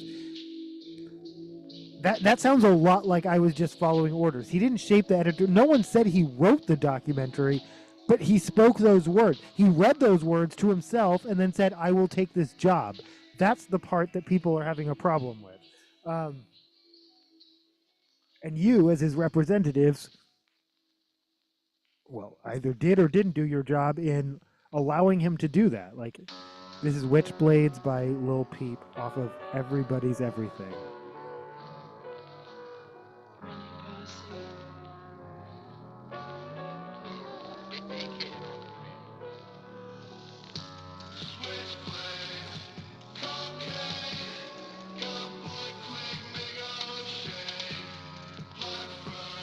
Goth Boy Click.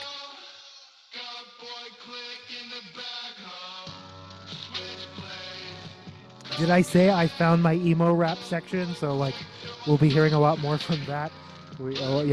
More Juice World.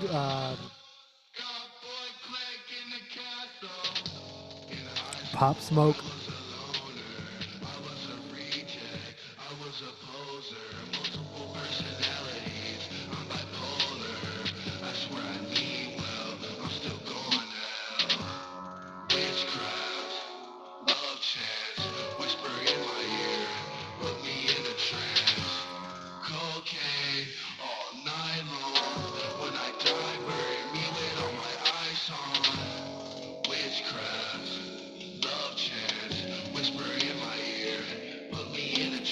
This next one is disappointing to me, but it's the type of thing where I guess everyone else knew before me.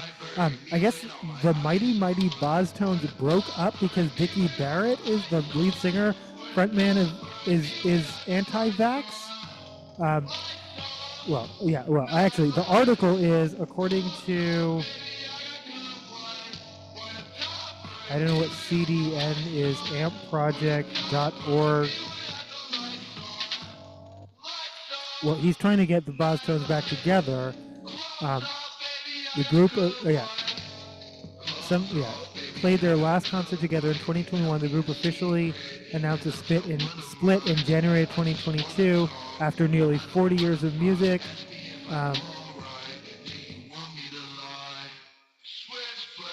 According to the Phoenix New Times, Barrett revealed later that the major reason for the breakup was because he supported U.S. Health and Human Services Secretary Robert F. Kennedy and his anti-vaccination platform. Barrett even produced a video for RFK Jr. to promote an anti-vax rally leading up to his 2024 presidential campaign, according to Rolling Stone. In 2022, Barrett also parted ways with Jimmy Kimmel Live after 18 years as the late-night host's announcer, this is me. I was today years old when I found out that the lead singer of the Mighty Mighty Boztones was Jimmy Kimmel's announcer for 18 years.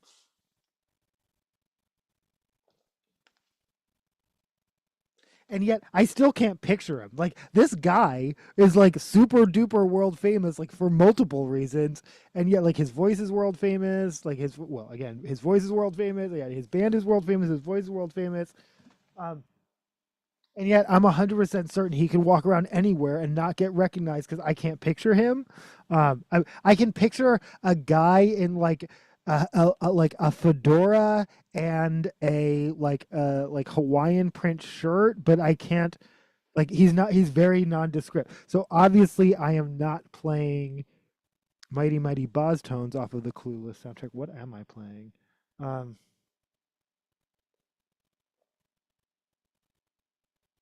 Oh, this is Luscious Jackson with Here, Squirrel Mix, followed by World Party and their cover of All the Young Dudes. Ooh, I can just start playing this and then avoid the Mott the Hoople version because of its Bowie associations. I don't fuck with Bowie. I know you're like, wait, Bowie? Yeah, I don't fuck with Bowie. Um, Ask me why. Don't. No, don't. You don't want to know.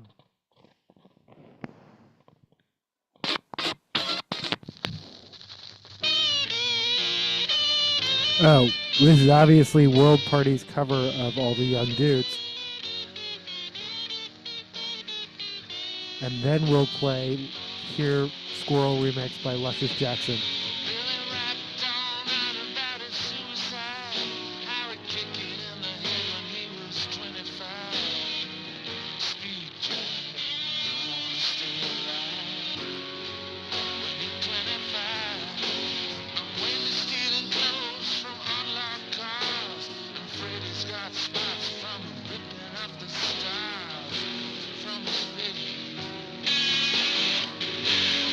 I'm sorry, parted ways with Jimmy Kimmel after 18 years because he refused to get a COVID vaccine. Yeah. Um, he might have a lawsuit. Some of those people are suing now and they're winning. Like, it's crazy times. I stand firmly in the things I believe in, Barrett told the New York Times, I'm sorry, the Phoenix New Times, not the New York Times, last year.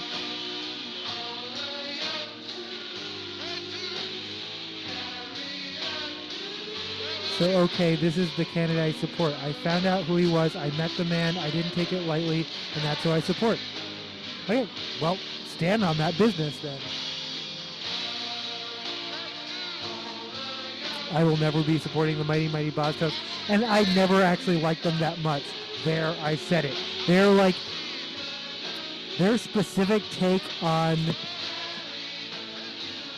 ska times specifically hardcore, not punk, what just always sounded just a little generic. All their songs sounded the same.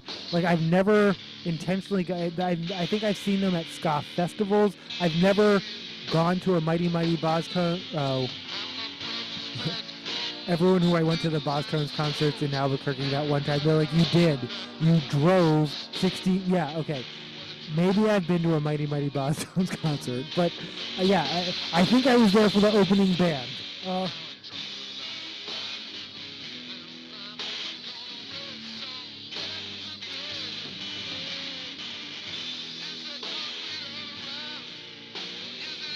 Now I'm just making shit up because I'm embarrassed.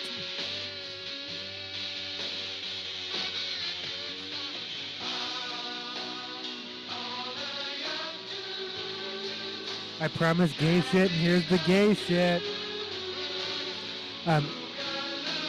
Oh, I also promised fuck Nicki Minaj, and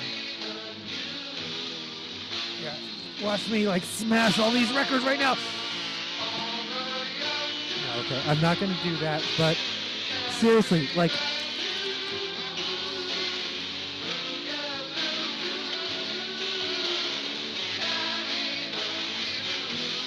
oh, that's Cardi B. We don't have to smash that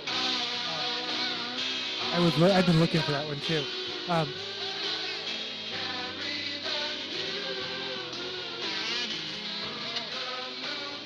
And again, I said I found my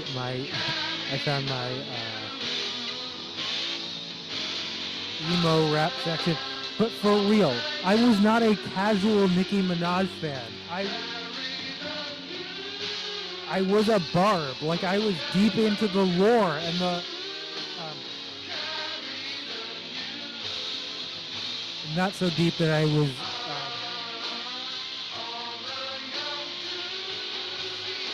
that I ever took sides in versus Cardi B.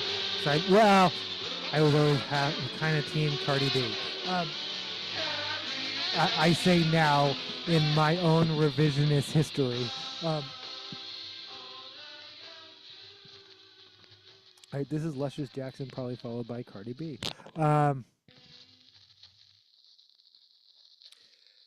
This is according to them blog. DL Hughley defends trans kids. Nicki Minaj is married to a registered sex offender, which it turns out is actually true. Um,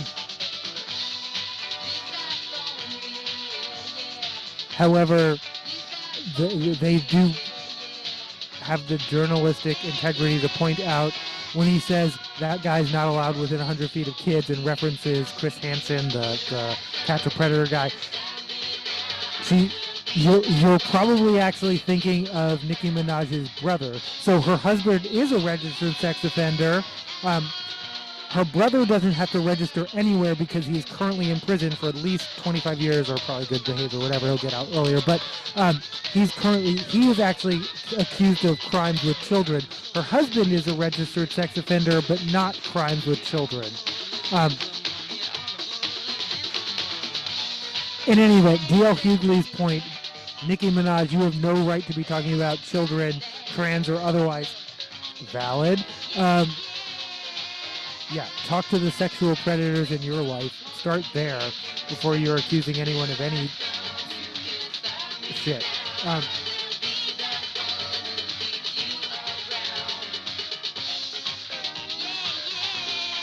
Anyway, yeah, Nicki Minaj, ongoing feud with Gavin Newsom. Well, I'm sorry, ongoing, as they point out, one-sided feud. Like, he's not responding, but she still thinks... And also, she's simping for him a little bit in a weird way because she called him... Yeah, what did she say?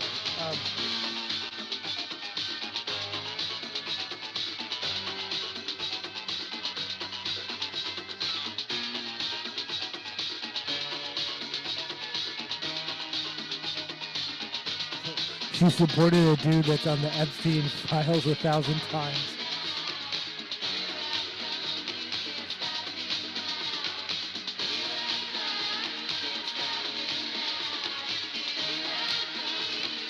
Yeah, Minaj's husband, Kenneth Perry, was charged with first-degree rape and pled guilty to attempted rape in 1994, serving 4.5 years in prison. So long before she married him, per the New York Times. He was arrested in March of 2020 for failing to register as a sex offender in California. He was reported at the time to be a level 2 registered sex offender in New York, which designated moderate risk to repeat offense and requires him to be on the sex offender registry for life.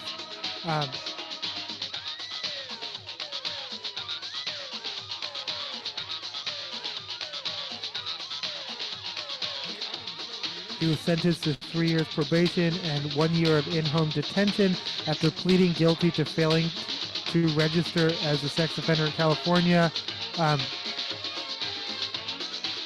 as well as paying a $55,000 fine. I don't know if he goes anywhere. Like, that's so weird. Like, we've been talking about this. Like, do celebrities sometimes just not ever leave their house because, like, these, like, so-and-so was cited, and I'm like, but I bet they go to the grocery store all the time. This just happens to be when the paparazzi was at the grocery store. But she appears at wherever she's appeared, she's alone. Like, you never see him or hear about him anyway. Like, in fact, I literally was like, oh yeah, that's right, Nicki Minaj is married. I'm gonna play something. Did I say it was? Rolling with the homies. I am not going to play Coolio at this particular moment, but I reserve the right to play Coolio.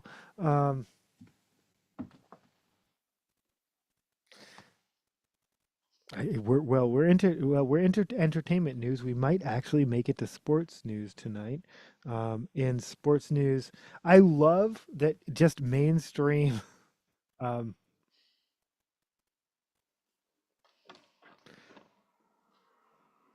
Press is now just referring to Bad Bunny's appearance at the Super Bowl as controversial without talking about who or why they're making it controversial. It's so controversial that he's Latino and playing the Super Bowl. Like, but yeah, no, the context, they won't say the context.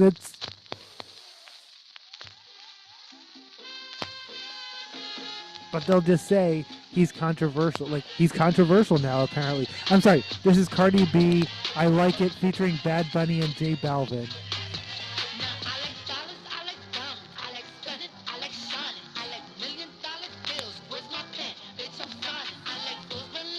auto pen signing.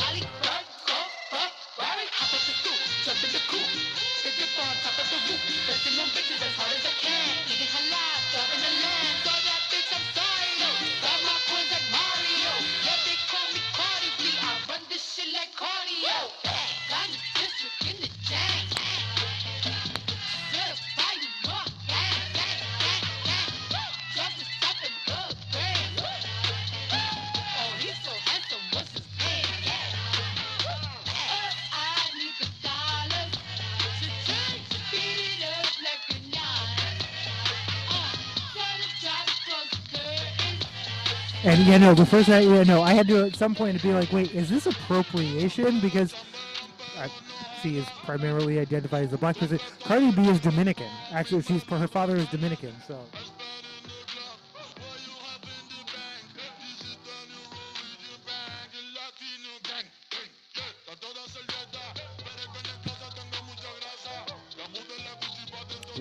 La Raza.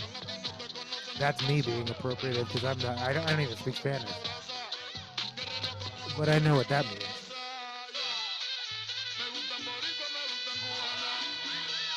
Boricua. I know what that means too.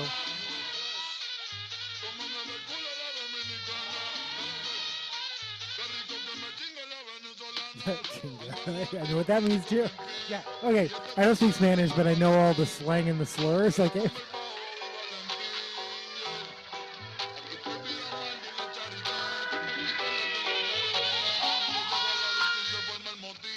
And the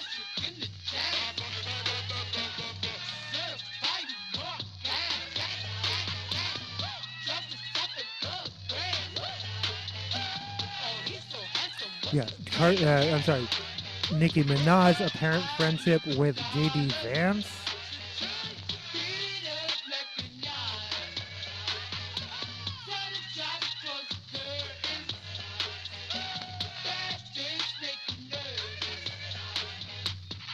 Yeah, and then Minaj's brother, Jelani Mirage, because again, that's her actual last name, was found guilty in 2017 of predatory SA against a child and endangering child welfare. The victim was 11 years old when the abuse began, according to People magazine. He was sentenced to 25 years. So he doesn't have to register anywhere because he's currently serving. At some point, he will register. But I can't find the quote. But basically, at some point, she said, "Well, y'all just like Gavin Newsom because he's cute," which is low-key admitting you think Gavin Newsom's cute.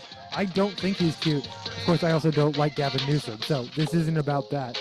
I fucking hate him, actually, and I don't know what I will do if he becomes the Democratic nominee in 2028 because I've already said I will not vote for that man. I lived in San Francisco when he was on the city council, and I could have predicted his, he is, it's not just he's the Trump of the left, or he's using Trump's tactics against them. He is Trump. He is as self-serving as Trump. He is Trump. I've watched his ascent from city council to governor, and I see his ambition. It is not rooted in caring about people or communities. That's just all I have to say about Gavin Newsom. So yeah, Nicki Minaj can feud with him all she wants, but I'm not here for either of them.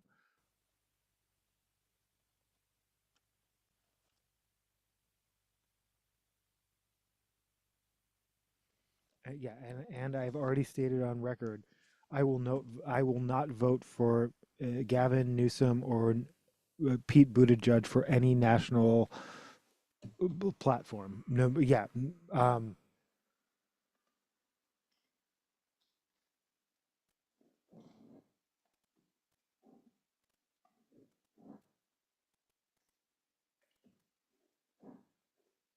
So I genuinely don't know if either of them. Which they're both. Clearly ambitious. This is Hold On Loosely by 38 Special.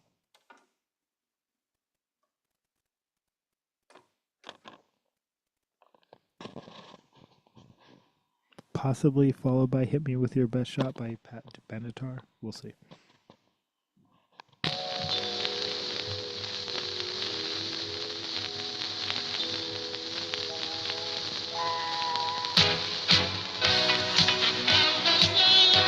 Oh shit, this is Never Knew Love Like This Before by Stephanie Mills, but I'm going to play it out because I like this song actually.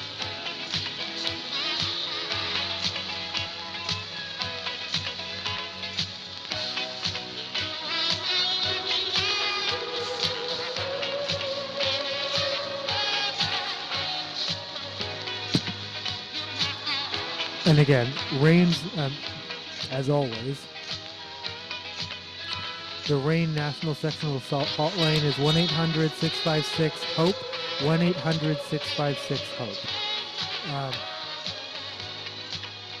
Talk about Rain, and we can talk about GLAAD. GLAAD has a media reference guide. Speaking of gay shit, they have a media reference. Yeah, I'm done with the Associated Press style guide because I don't think I'm seeing in the Associated Press that they are not using respectful language against communities because, yeah. We can talk about Republican senators and Congress people bending the knee, but let's talk about journalists. Like, how quickly journalism is caving just to preserve their own self-interest and bottom line. I am this close to declaring journalism no longer the fourth pillar. Like they are not serving their function right now. In any event, if you're a journalist or want to be a journalist, or hi, Dubs. Look who's here. Troublemaker Supreme. I'm kidding. I love you. I'm not kidding.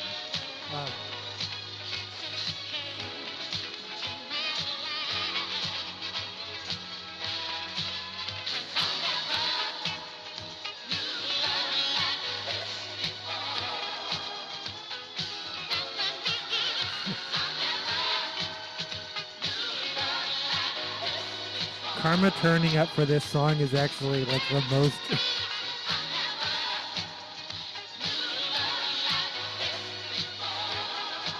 I do love you.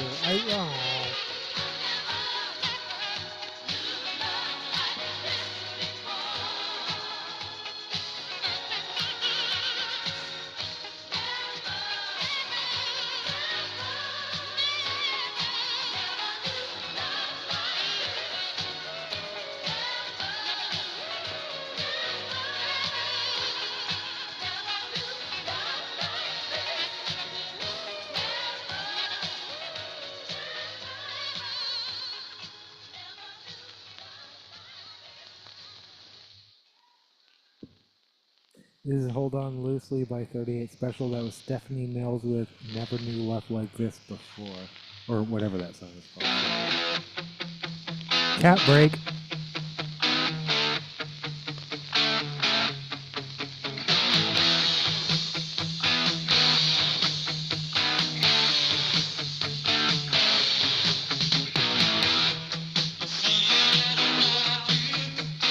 So I had mentioned a while back in the pet report that Karma, that her whole thing of like shouldering, that might be a temporary thing. I think since I moved the set over here, yeah, she only did it in that one specific spot. And if I'm not in that spot, she won't do it anywhere else. And so that's just, I don't know.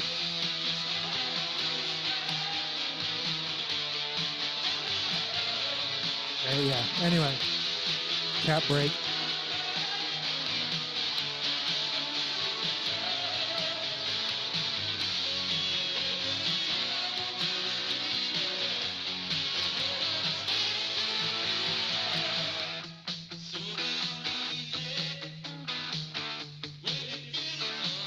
Boop.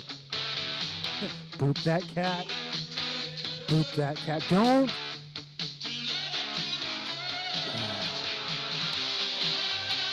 Sorry. I love you.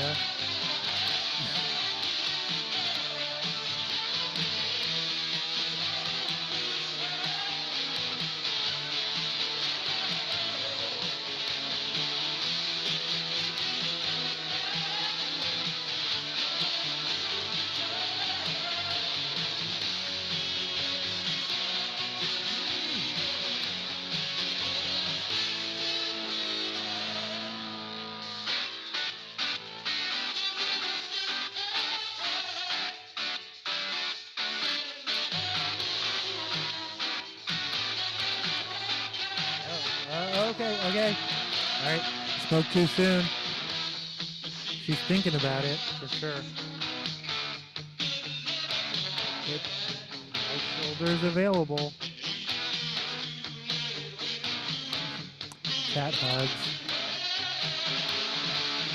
I love you too.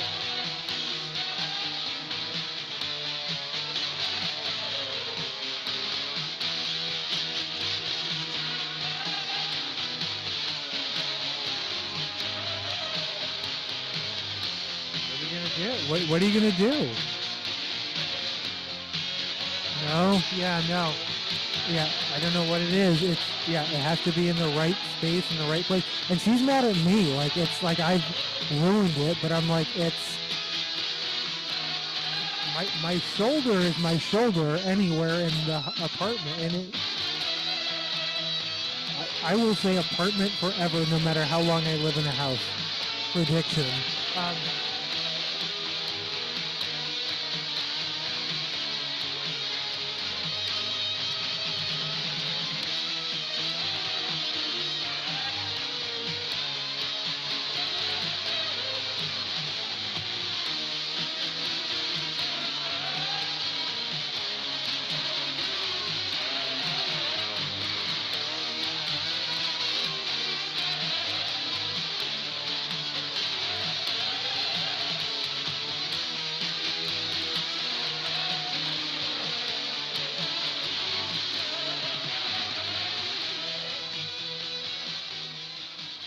Those Hold On Loosely by 38 Special.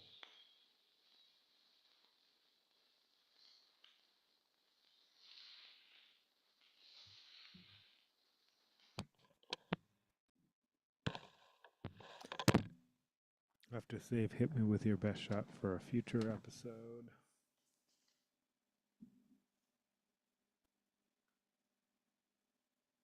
Thanks for watching. As per this season. I'm not. Oh, Hava Nagila Christmas Arrangement. We'll save that for the 8th night. I'm not playing Hava Nagila tonight. This is off of Ruined Johnny's Bar Mitzvah by me first in the Gimme Gimmes.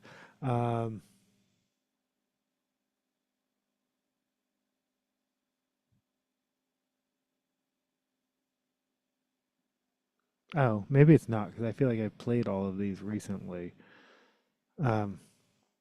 Oh, well. I'm assuming my family has. I don't think they even send me the picture anymore. Like, yeah, no, my family takes a picture every year at Strawberry Fields in Central Park and does their like annual picture.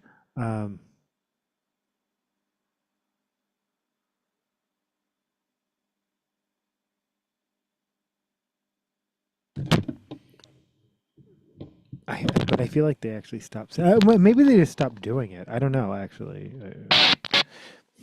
apparently, I've never been on live television before.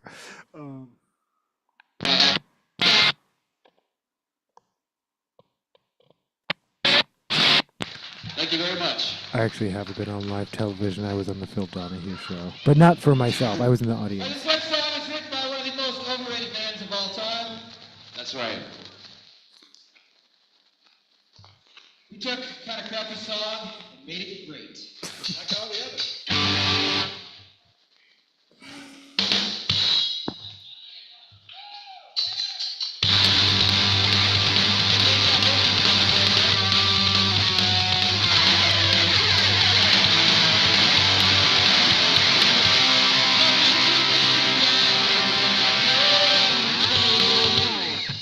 Me too.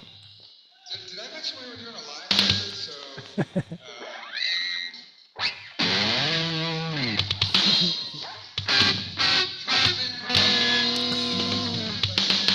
mention that we were consummate professionals? Did I mention that? Anyways, Sad trombone, but on guitar. See, if what was I just saying? If we were in the era of the big band, that would have been on an actual trombone. Actually, if this were no effects instead of me first in the Gimme Gimme, that would have been a trombone.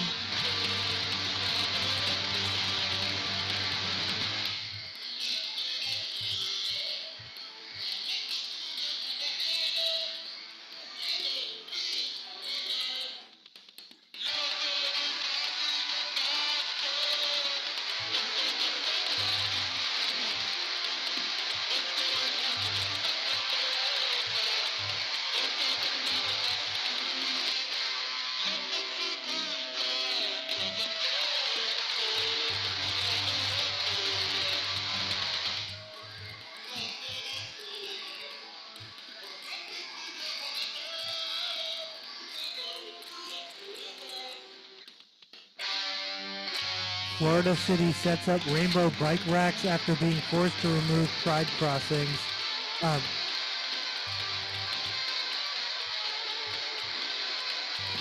Yeah, this makes me think of a city in Texas, I want to say, where after the city, the government went in and painted over the crosswalk, the rainbow crosswalks, and I'm going to go ahead and say it's Austin because I can't think of another city in Texas where, but again, I'm not even sure. I shouldn't make that assumption, actually.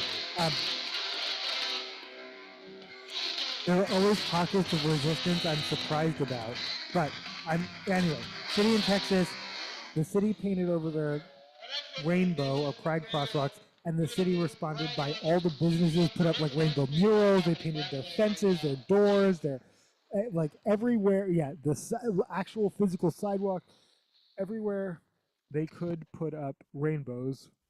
They put up rainbows, and yeah, I'm sure for those who on the first day where they're like, ha ha ha, they did it. They painted over the crosswalks. Well, we're disappointed when the whole city went rainbow, basically. But no,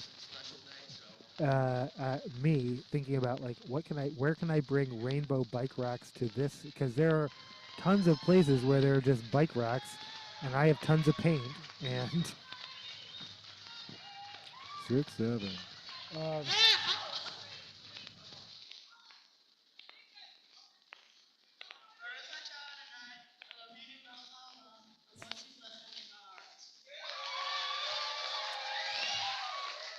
Once more with feeling. No, that's a child. For real though, like I actually love how, having been to actually many bar and bat mitzvahs,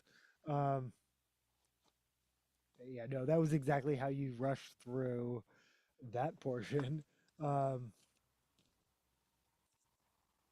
that was Johnny's blessing off of Ruin Johnny's Bar Mitzvah by me first in the Gimme Gimmes.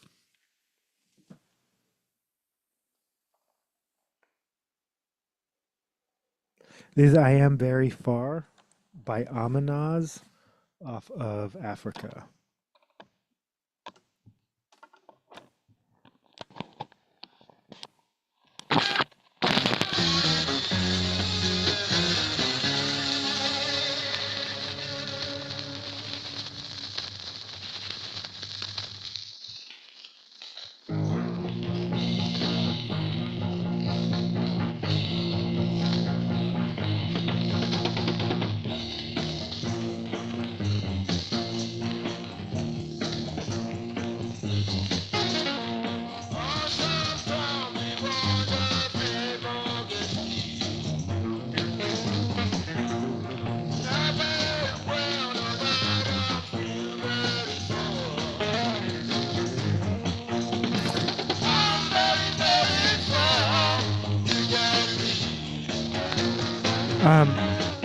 Michelle Branch recalls going to a Diddy party and leaving early to smoke weed and eat tacos with Owen Wilson.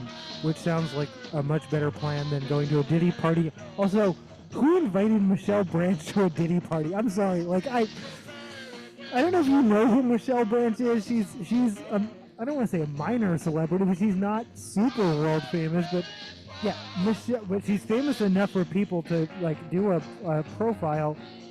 Who invited Michelle Branch? Who thought that was a good idea? Like I have questions. I have questions.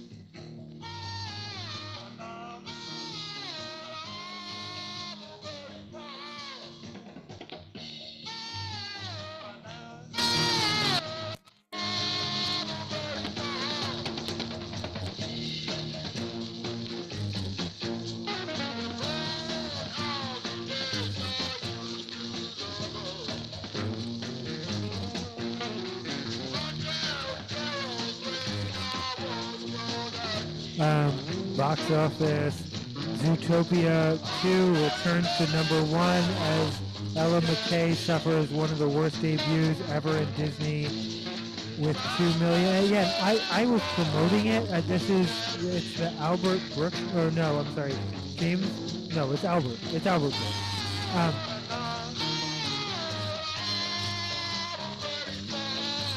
Yeah, to be fair, Ella McKay cost $35 million, which is way less than Disney tends to. Okay, a new era begins.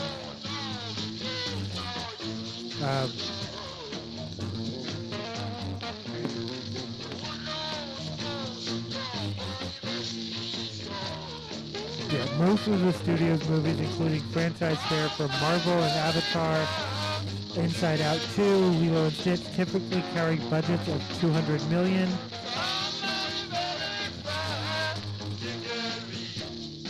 Yeah, although Ella McKay isn't in danger of turning a profit for Disney, the PG-13 misfire probably won't cause heads to roll either. The promotion of it was weird.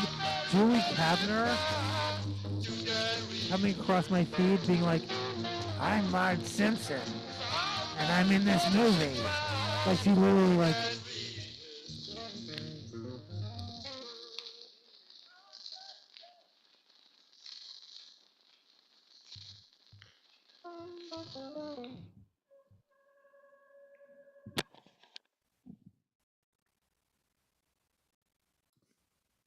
Me trying not to knock the cat off my lap, but also, yeah, girl, I'm gonna do what I'm gonna do.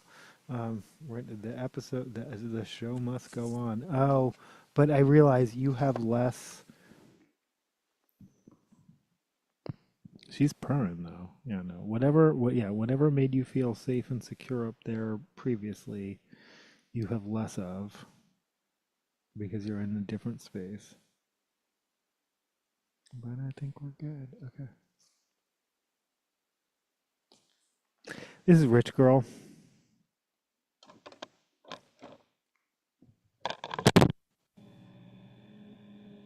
Okay, and this doesn't have a this side, that side, so this might not be Rich Girl. This has a 50-50 chance of being Rich Girl or Mother and Child Reunion by Paul Simon. Either way, we're playing it out. This is me first and the Gimme Gimme's off of Have a Ball. You're a rich girl, you got to, 'cause you know it don't matter.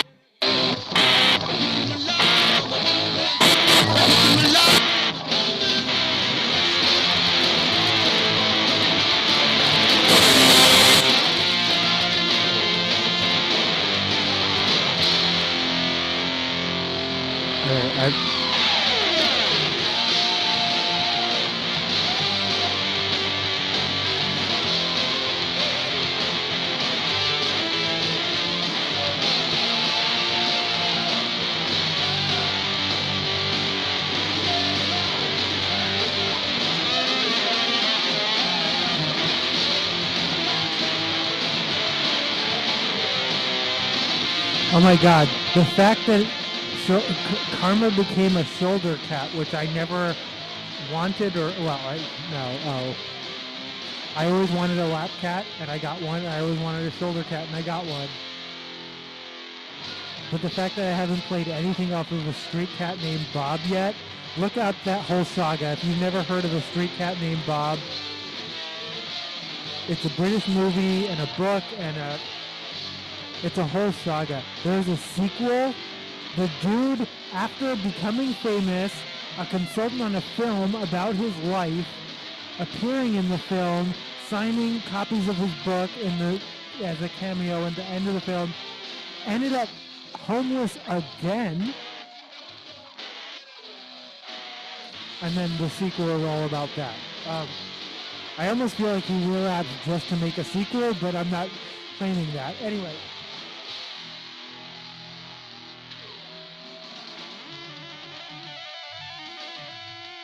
Wine's not for cats. I don't know why you're looking at that. Maya's over here. No, she can't. I'm kidding. She can't see my eyes.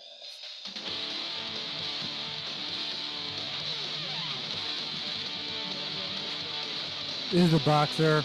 We're going to play it out. If you aren't familiar with Me First and the Gimmies, they play covers. Sometimes entire theme covers. I think they did a whole Rocky Horror album.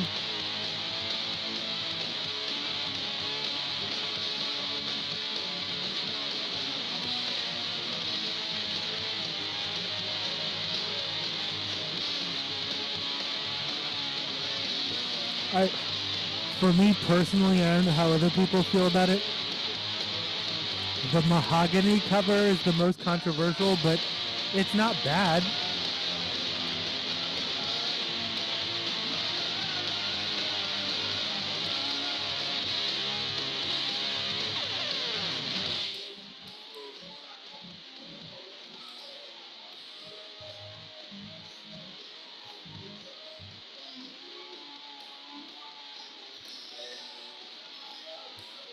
Sorry. Oh, that was an unwelcome poop. I didn't mean, that was my elbow. Sorry. He was like, that's my face. Sorry. Not elbow, wrist. I know my elbow from my wrist. Anyway, we're all recording a variety. We're talking about box office. Zootopia continues to claim the prize. I don't know how any of the what horror movies are out right now and how are they doing?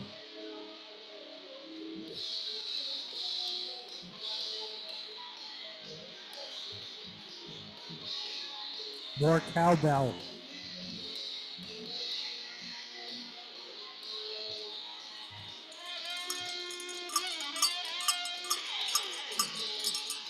No, not really. I don't know if oh, Karma wants to sniff a cowbell? Oh, Karma wants to sniff the bag.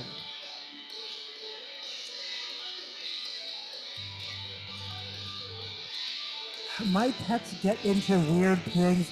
Like, why are they all like the smell of plastic? I'm like, and again, as I try to remove more plastic, is it just because it's becoming a more unfamiliar scent to them? And they're like, or is it like we're all addicted to plastic and they really like genuinely need to like re-up the plastic? And I don't understand how to describe it, but they all seem to be reacting to plastic things in the last 3 to 6 months in ways they never have before. And again, favorably, like suddenly they're all interested in plastic shit. Me First and the Gimmies off of Have a Ball with Mother and Child Reunion. I thought I was going to play it accidentally, but I'm playing it on purpose.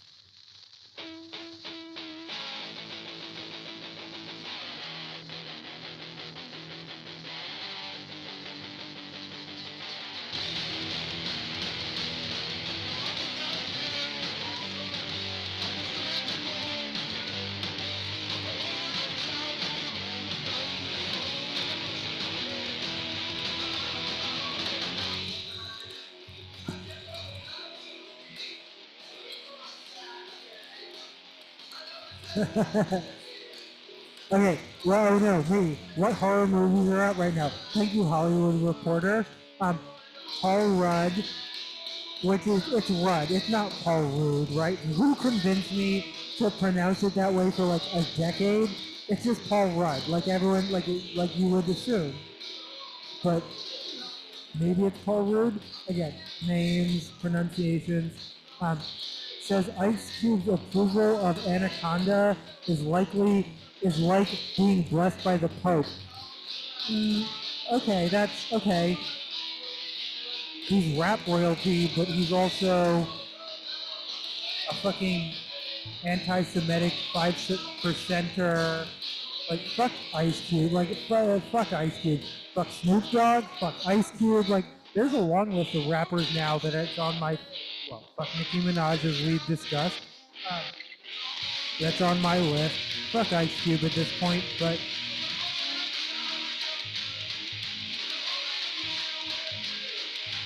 and also that list is admittedly arbitrary. You're like, but you'll still play Lil Wayne, right? Yes, I will still play Lil Wayne, right? But not Lil Wayne. You haven't heard about Lil Wayne, right? No, I'm kidding. That's not a real thing, unless it is, or until it is, it probably is. Don't associate me with that. I don't know what that is. Anyway, Paul, Ant-Man guy, and Jack Black have a reboot of Anaconda. God bless Betty White is all I have to say about that. Oh, but was she in the other Snake movie? Was she even in Anaconda? No, I think she was in the other one, Lake Placid. All right, I have to look it up.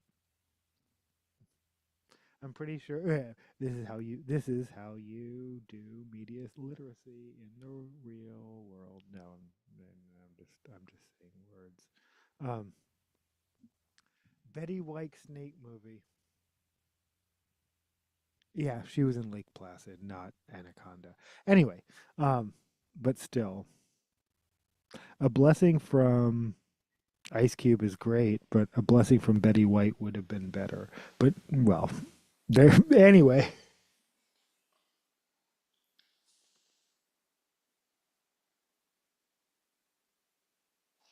This is "Party Up in Here" by DMX. I don't know why. Yeah, just because because Karma woke up. This is Karma wake up music.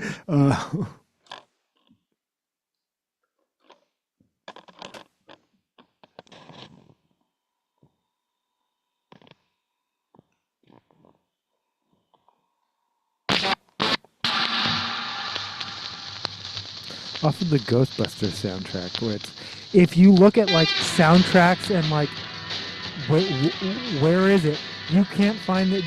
No one lists this particular soundtrack. This appears in several movies.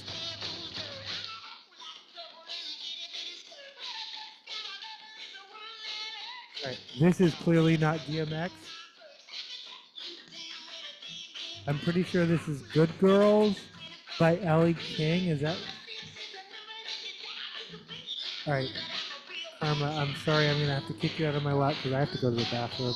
Pee break. I'll be right back.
This is Good Girls by Ellie King.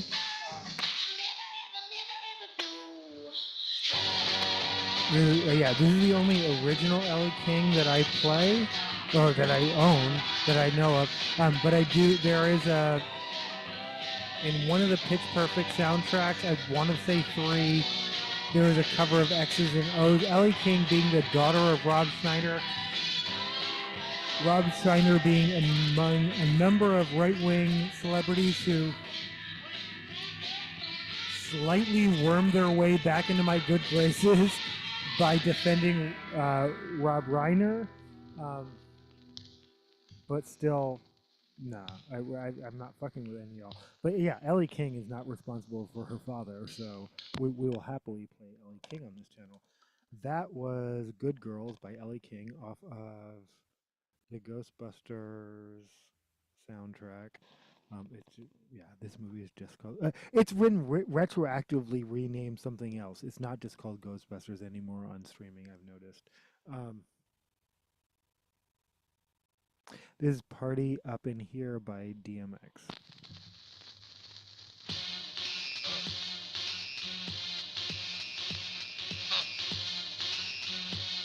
Like I said, there's like a website that compiles all the, like, what song is on what soundtrack, and for some reason there's several websites like that, and for some reason none of them list this movie, but everyone forgets about and or hates this movie. This is the 2016 Ghostbusters,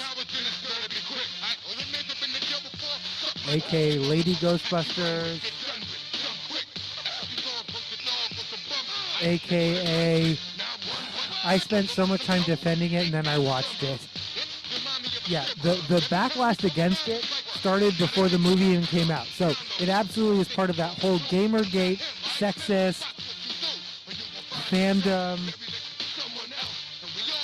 male sci-fi and or franchise property fans will come after any franchise that attempts to take away from their male dominant fantasy. So for instance, Star Wars, and Barbara Kennedy, Rose, whatever her name was, that actress who played, that one character, even Rey, female-centric plots inside, all the Marvels movies, Captain Marvel, although, what's her name, I want to say Brie Danvers, that's not right, that's Carol Danvers is the character of Brie. She has a way of triggering people that, that's completely separate. But they come after any property that is female dominated to let movie producers know, as in their opinion, these movies shouldn't be made. And this movie absolutely suffered from that. That being said, when I actually watched it, it was disappointingly not great. Like, it has all these great actresses in it: Kate McKinnon, Leslie Jones, and all the cameos from the originals, and none of that could save it. It just isn't funny.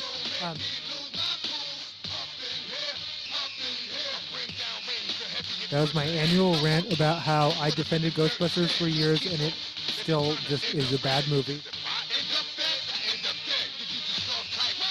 With the added update, I think it's now called Ghostbusters something something on streaming.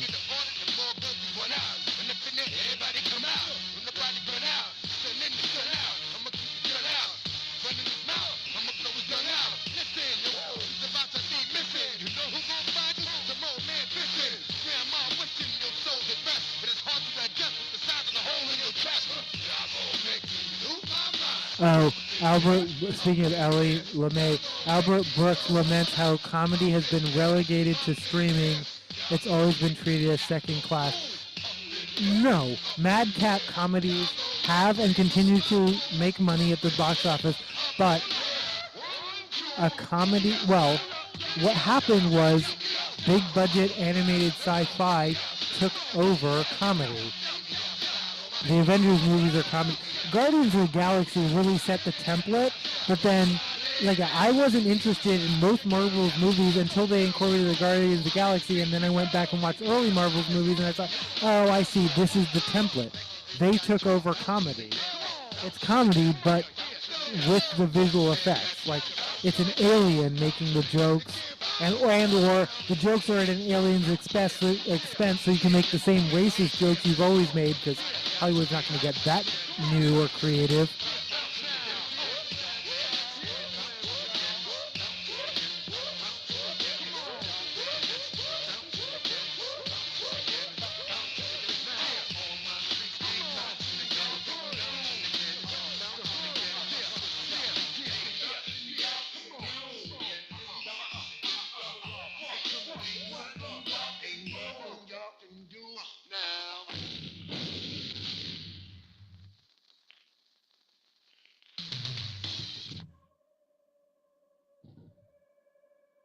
Well, since I spent a number of minutes talking about Ghostbusters, let's just play it. This is Fall Out Boy Ghostbusters featuring Missy Elliott. Practically the theme song to this channel. I love this song so much.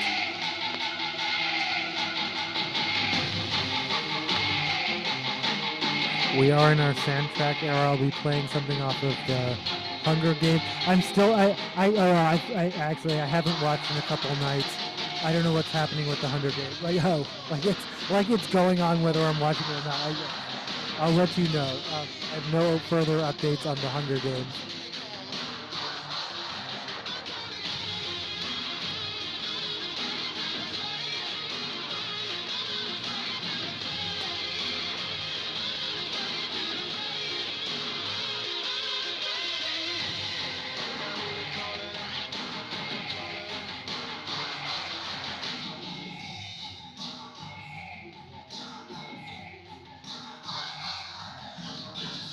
Leonardo DiCaprio remembers Paul Thomas Anderson pitching him Boogie Nights as the raging bull of pornography. Sure, it is. No, yeah, no, that, yeah. Yeah, he set himself as the Martin Scorsese of his generation. Yeah, sure. That sounds apt. Boogie Nights is the raging bull of pornography.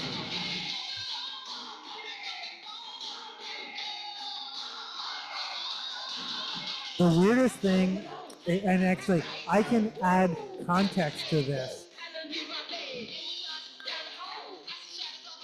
and I don't know if this is appropriate or not.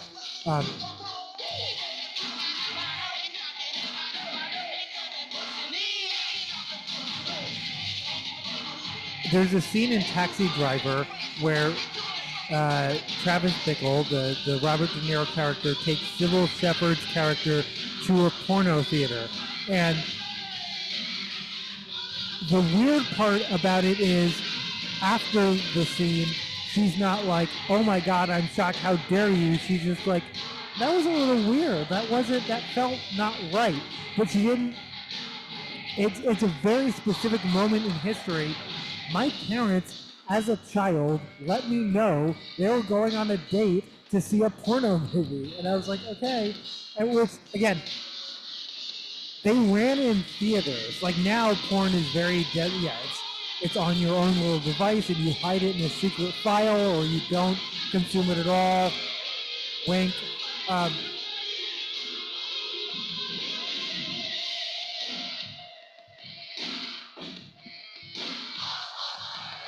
But there was a period in the 70s where you took a date to a porno theater, like, and that was like not, not. Well, it wasn't good, but it wasn't shocking. It wasn't, and the fact that my parents went on a date to, yeah, no, and let me know as a child. Well, we're going to watch some porno. We'll be back, and I.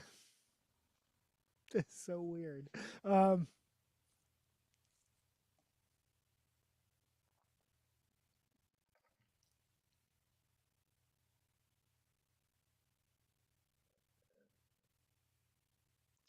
This is Driving with Linda followed by Everyone Gets a Little Piece of the Action off of the Deep Throat soundtrack.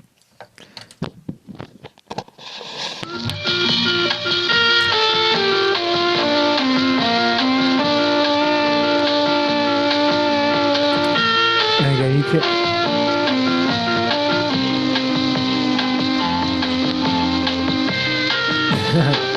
Deep Throat, the original musical soundtrack from the most controversial motion picture ever made, commended, praised, and condemned by virtually every reporting media in the country. So, yeah, no, they were definitely Mitchell brothers, definitely going. Yeah, they were pulling the. We've been censored when they hadn't been card.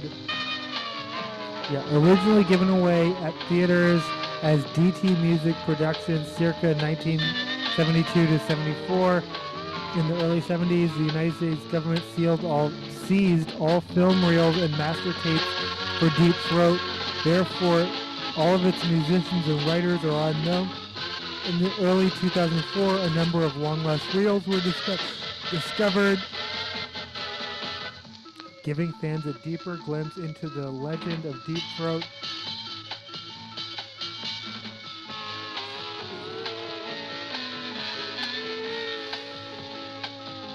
Detailed restoration by John Golden Mastering. Sonic imperfections still apply, but definite oral improvements have been made, including the conversion from mono to stereo and considerable decrease of hiss and distortion. Okay, that's a very technical description. 2004, Arrow Productions, Light in the Attic Records.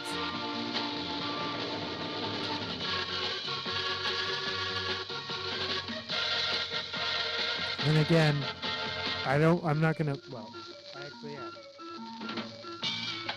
I was like, I'm not gonna call up the Rain hotline again, but Linda Lovelace spent much of her life insisting that she was abused on the set of, yeah. So that's the thing. Oh, weird.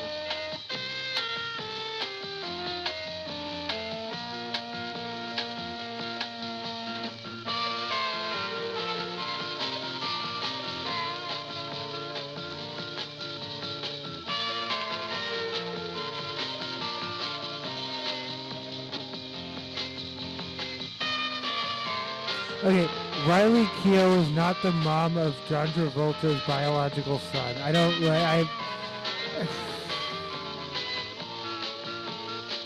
People, please do better.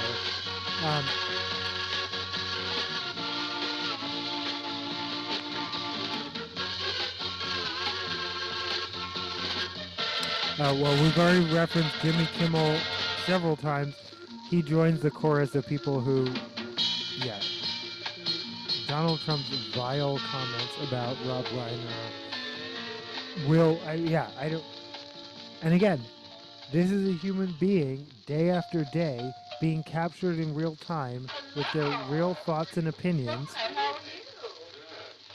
Not later. No, you're just in time. You'll have number 11. You'll have 12. Have a drink, sit down, relax. Let me see your numbers called. What are we doing, holding a raffle here? I never will sing anyway. Don't worry, honey. Everybody gets a little piece of this action.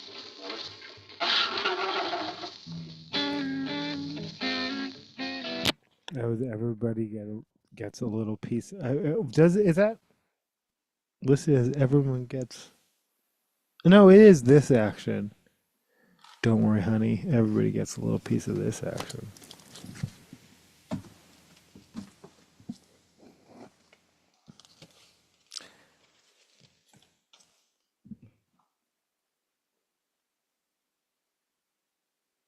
All right, this is Can't Catch Me Now, followed by The Hanging Tree by Olivia Rodrigo, followed by The Hanging Tree by Rachel Ziegler, one of the biggest victims of Gamergate culture,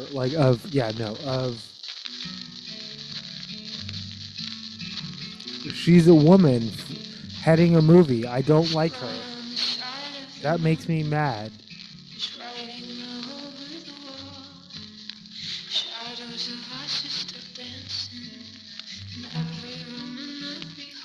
Music from and inspired by the Hunger Games song of the Ballad of Songbirds and Snakes.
I said we get the reactions.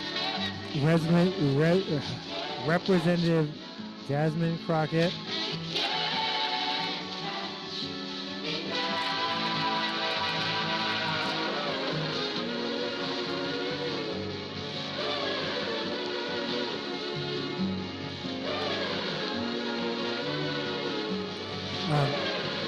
Like a used car salesman in front of the American people. Yep. Had that energy.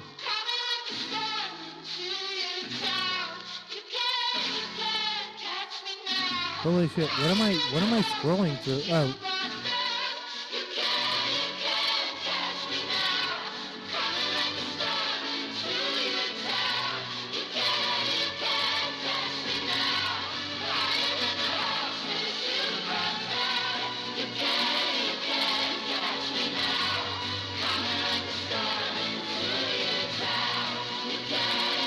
Jamie Curtis wants a True Lies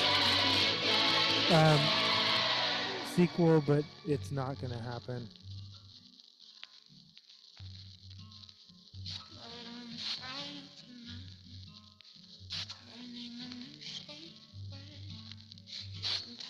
Lady Gaga's true crime thriller with an A-list cast is a much watch on Netflix. Well,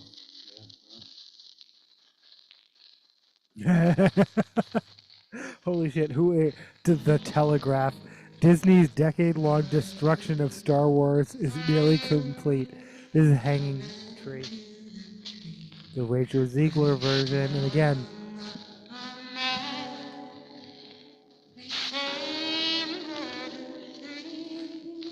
How they came, I do like Jennifer Lawrence's version, and the fact that both of them are not professional singers, but actresses.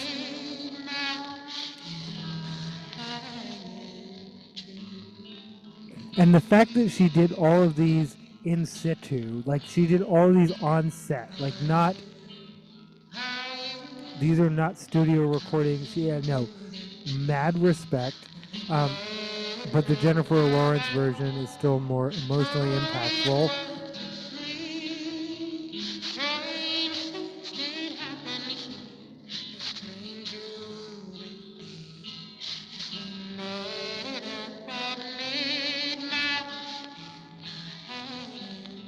But yeah, no, the people who came for Rachel Ziegler because she's not white enough for them to play Snow White says all about you need to know about how they come for any actress playing a lead in anything.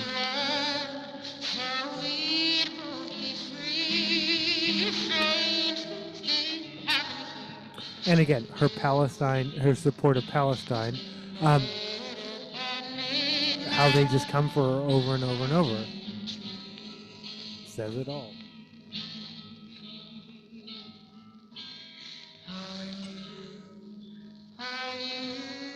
Don't be a woman. Don't be a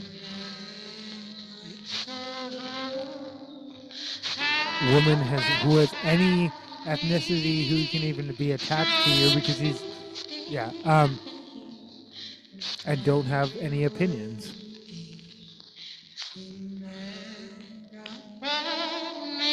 And you should be good. Like, yeah, Susie Wiles, they'll love you.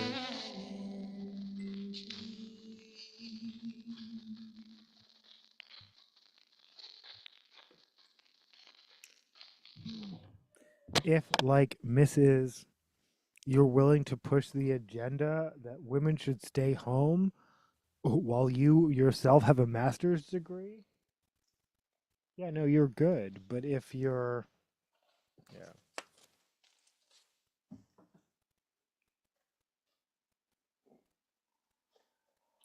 That was a hanging tree off, the Rachel Ziegler version.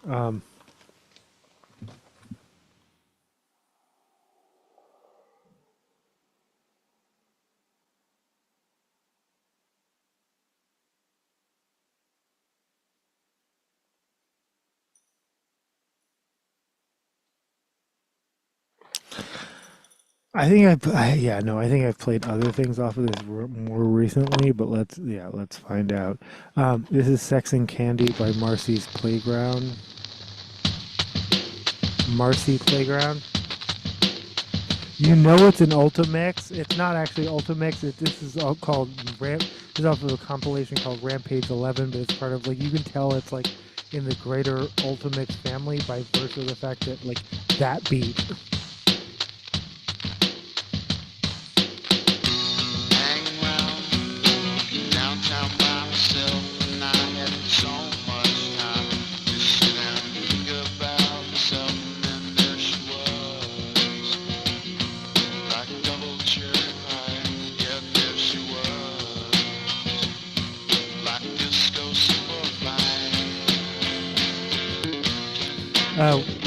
Weird Science star Kelly LeBrock has been living a reclusive ranch life after leaving Hollywood.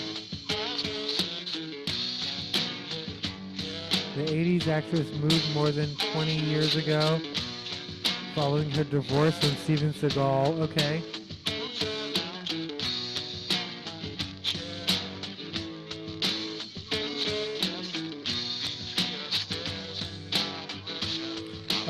Well, speaking of horror movies, I guess Paul Feig's The Housemaid is a horror thriller.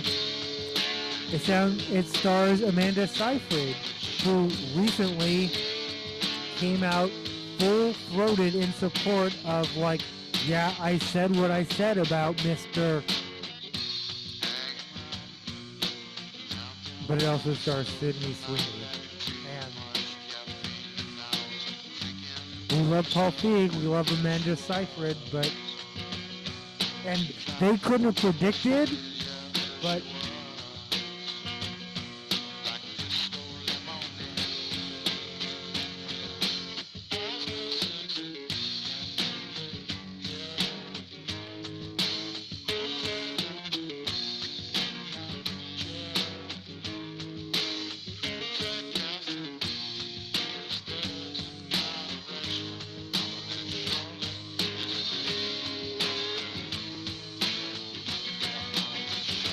okay, I'm sorry, since we're already talking about Paul Rudd,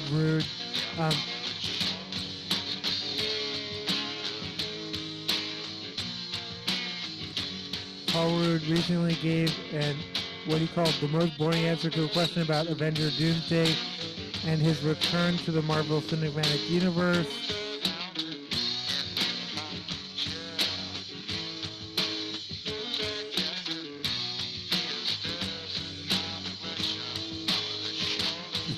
It's exciting. I mean, that's like the most boring answer I possibly could have given. Okay, that's not okay. What am I looking for?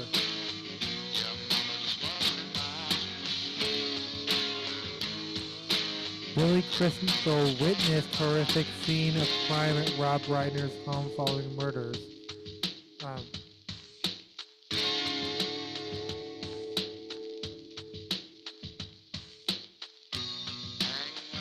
Again, The Housemaid is getting good reviews, though.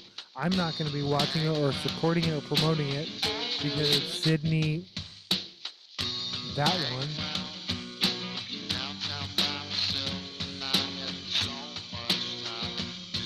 Oh my God.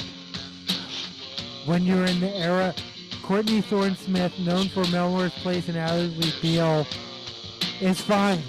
She hasn't aged a day since the 90s. Says Parade. Okay, whatever. It's probably a promo for a cream or something. Yeah, she's fine. But oh my God, officially Courtney Thorne-Smith has entered the age or the era of like, wait, what happened to her? Nothing.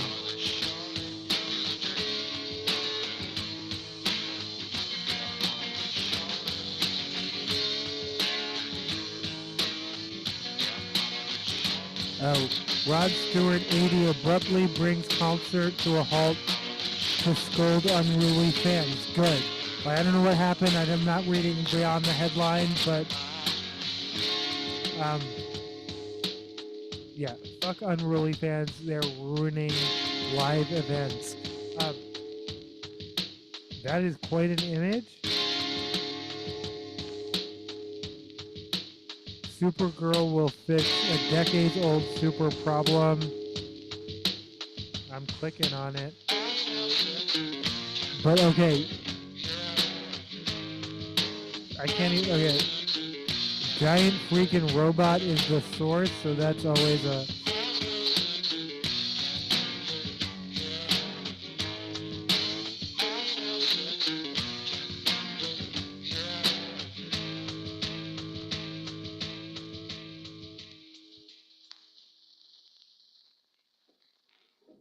That was Sex and Candy by Marcy Playground. They literally met on the band members literally met on the playground of, I want to say their middle school. I'm not sure, but at some point, yeah. Anyway.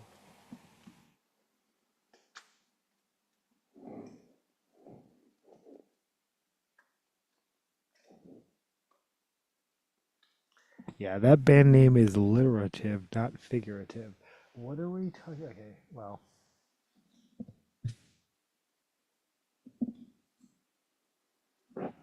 Karma's here.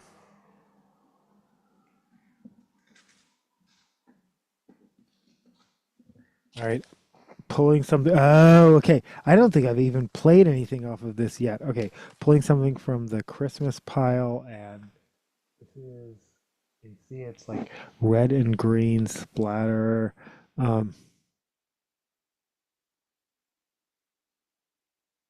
This is off of Give Me Some Santa.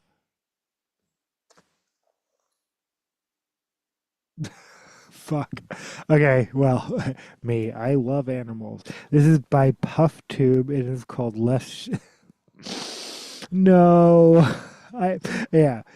Under duress, although no one's forcing me, obviously, I will play Let's Shave Rudolph by Puff Tube off of. Okay, let's.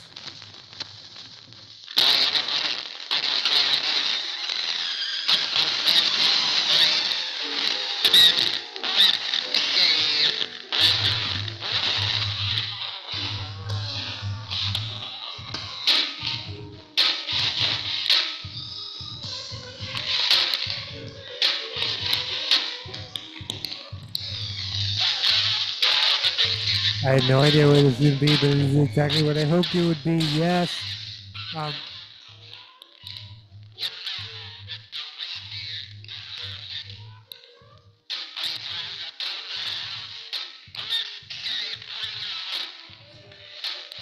Again, this is Let's Shave Rudolph by Puff Tube. Followed by Soul Vandals with Mama Was a Pissed Sturgeon. Allegedly a Christmas album.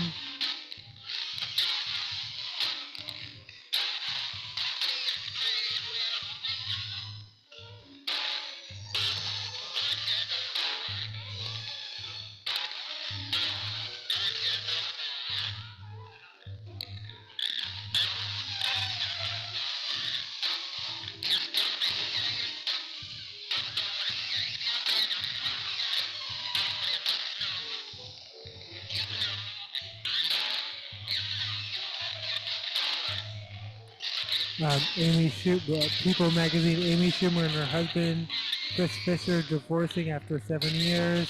It's a cohesive split.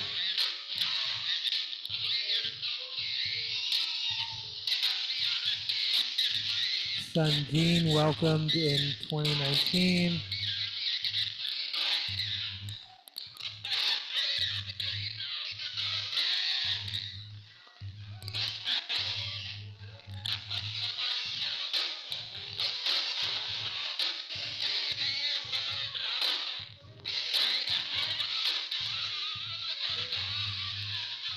Yeah, Schumer, 44, posted the news on Instagram on Friday, December 12th, alongside a picture of herself, Fisher, 45, and their son on the New York City subway.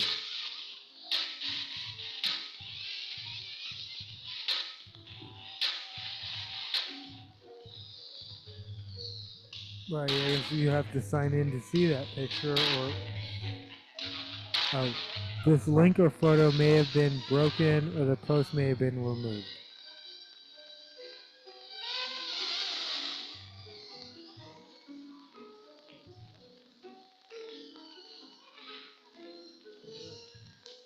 No boot. And again, yeah, those are Nicki Minaj records I need to figure out what to do with. That's not an endorsement, 100%.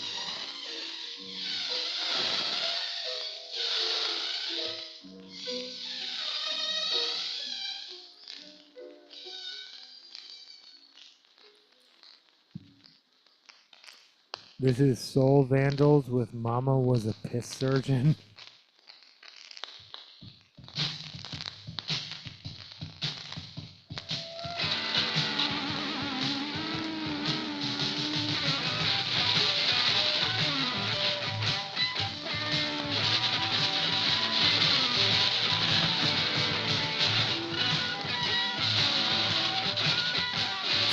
Scat Records,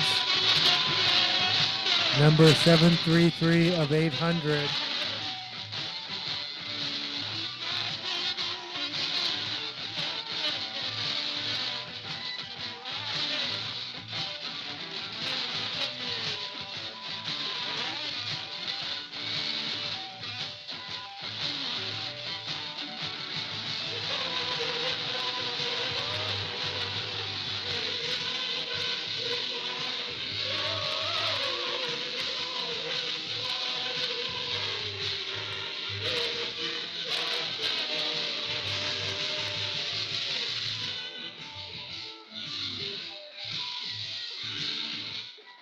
Fuck Nicki Minaj.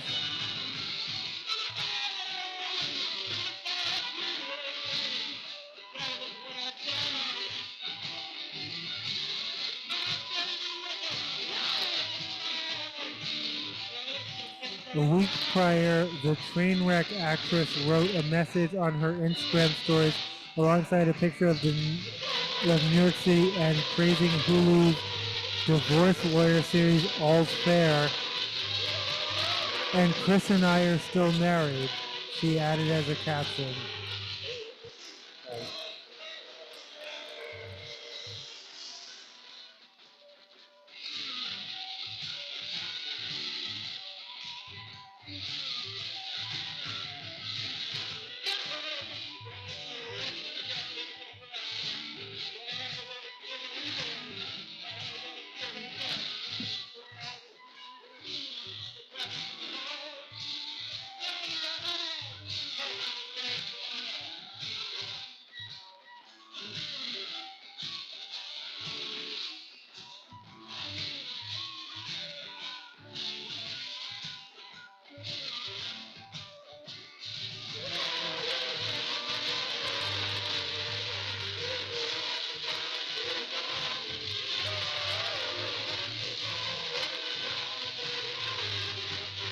Emily, according to She Knows, Emily Blunt shut down divorce rumors for good. Well, for good until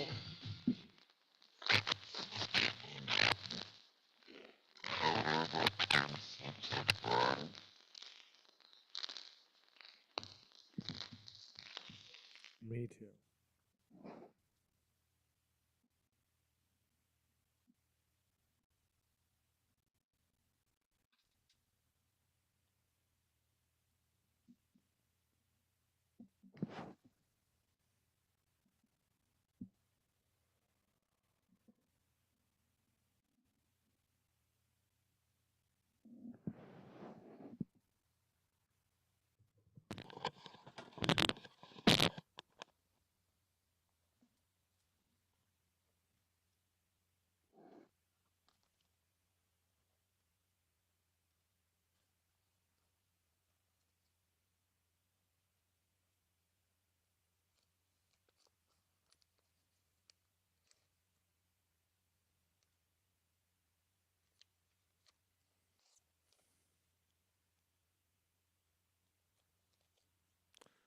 Okay, a plastic sleeve inside a 7 inch. Oh my god, yeah, no, I could tell it was gonna. Yeah, that was gonna happen.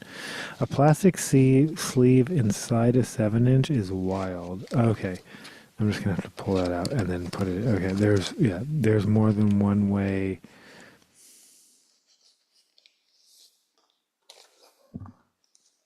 To respect a cat.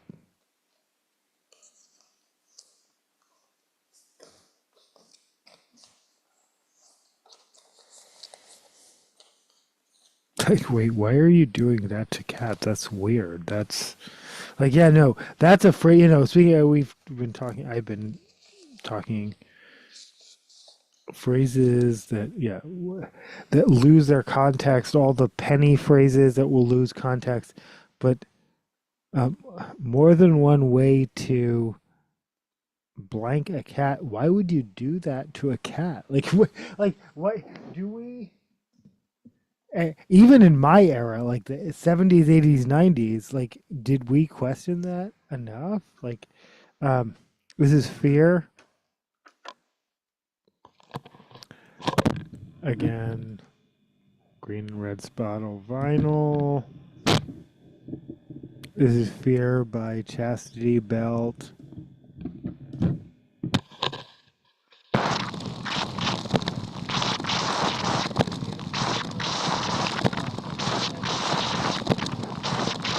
Karma loves her boxes. Oh, I don't know what she's doing.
I haven't showed off. I have like a new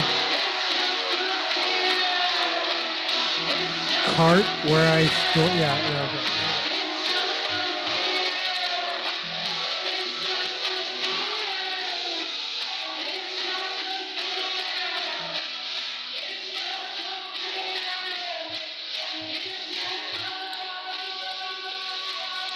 This is Fear by Chastity Belt.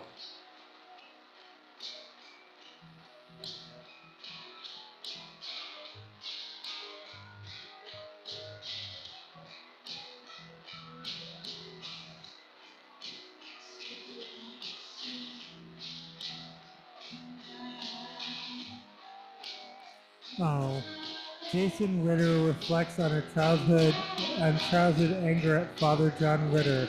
He hurt us as a family. Yeah, John Ritter is much beloved as a comedian, but much beloved to the world doesn't mean they treated you great. And I think I think that's worth noting.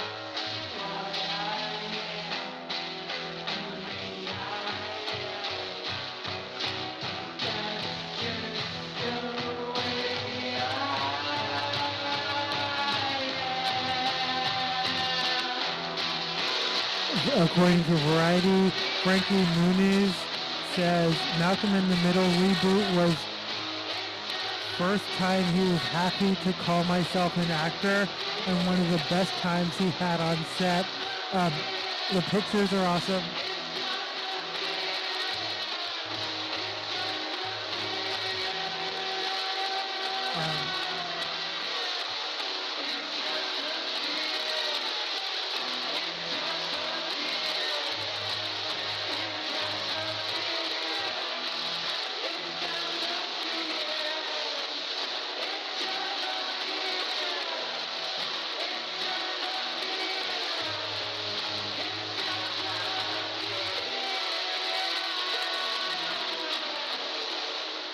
I have a strong desire to play Jen Champion, but she doesn't have any 7 inches, and that's what we're doing. I'm giving you 7 inches right now. Oh, yeah. Anyway.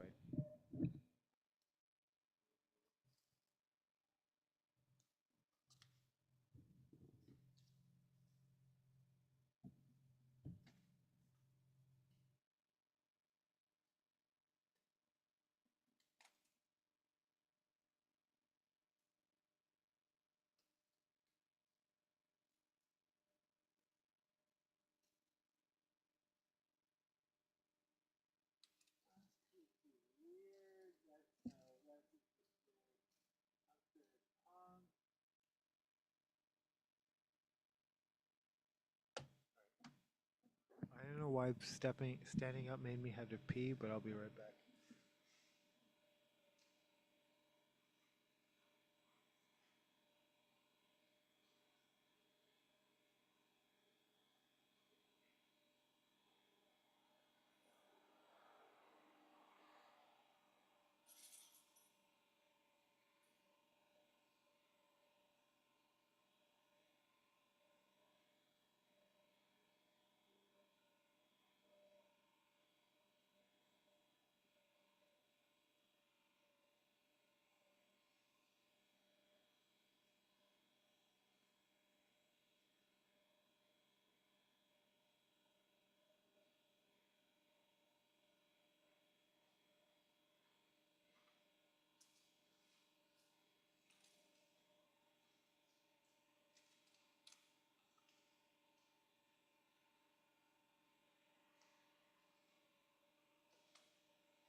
Thanks for tuning in to my ridiculous little channel for whatever reason you do.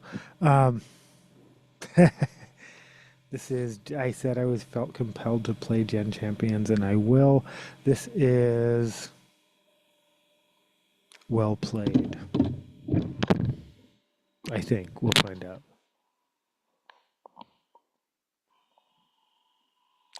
Emilio's interludes. I'm assuming that's a small. Okay, let's find out.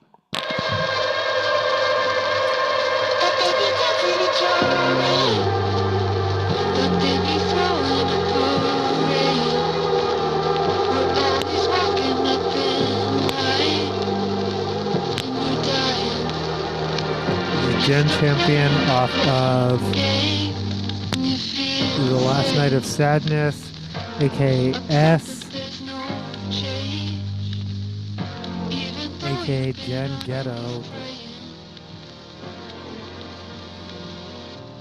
We're supercharged. I can't wait. There's nothing left.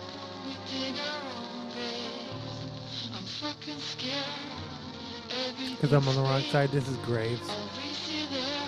We'll make our own fate. We'll make our own fate. That time ads for her project were on the Seattle buses. I should have just grabbed. I'm glad I didn't, because I would own it, and that would be great. And over the course of the last 10 years, I could have posted it, and how much exponentially would have added. How many people saw that ad on the Metro bus and bought a Jen Champion album? I need to know, because if I didn't steal that ad when I had the chance,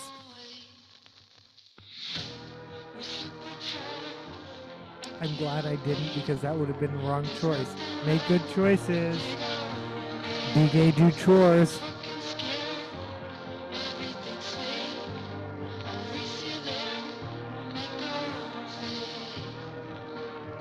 I believe I was riding the 7 or the 14 bus.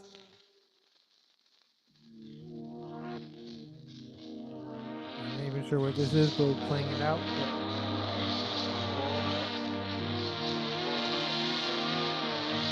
But yeah, apparently they fell, again, Frankie Muniz, they all fell right back into roles. Malcolm in the Middle. I am also incredibly excited to announce Entertainment Weekly, A Different World is being rebooted on Netflix. And again, not so much the Netflix part, but A Different World. Hillman's College's finest are heading back to the squad. 4 original cast members from A Different World, the iconic 90s sitcom that began as a spin-off from another show in 1987. Is that right? Yeah, no, okay, yeah. Will reportedly reprise their roles in the recently greenlit sequel series headed to Netflix per Deadline. Jasmine Guy and Kadeen Hardison will reprise their roles as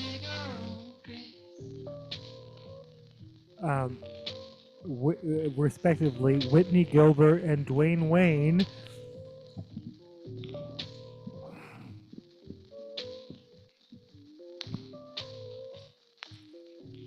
Full disclosure, I owned Dwayne Wayne glasses, and one of the few times I was ever mugged in New York City, like in broad daylight, someone came up to me and said, "Give me that shit."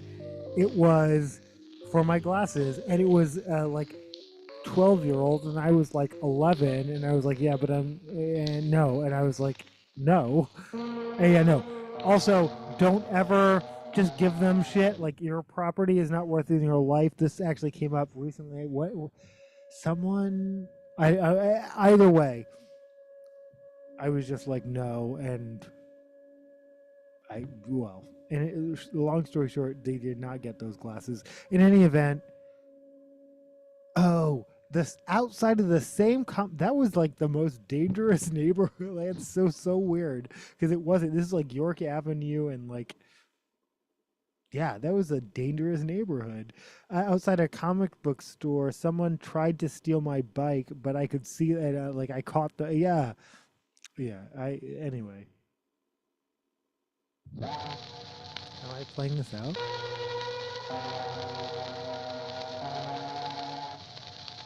I never felt good. I went to rehab. Was once a celebrity. We were talking about AA and 13 stepping and all that in the last episode. We watched SVU. My roommate Liz was like, this shit really happened. Anyway, any event, in the new series, Whitney Gilbert and Dwayne Wayne are married, or maybe they're divorced by now. I don't know. Anyway, the series will follow their youngest daughter.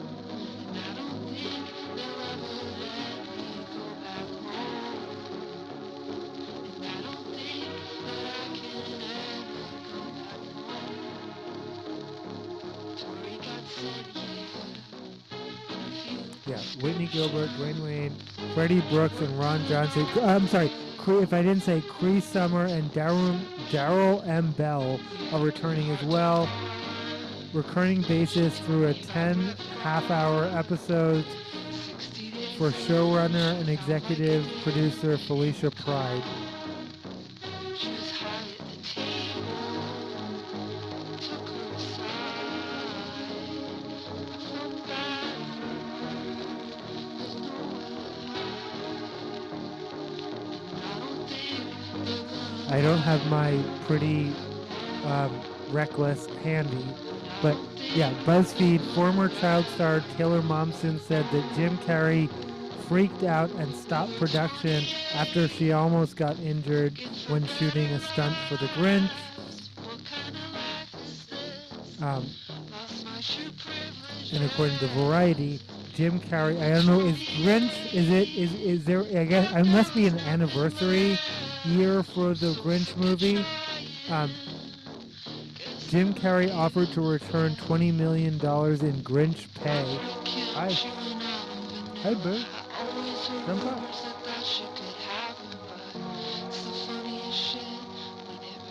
Or go that way. Yeah, no, don't. That won't work. I'm 45 now and my friends keep dying. They looking guidance. There's no Me too. fucking guidance. That's no fucking guidance. They will never, ever, ever go back home. They will never, ever, ever go back home. They will never, ever, ever go back home again.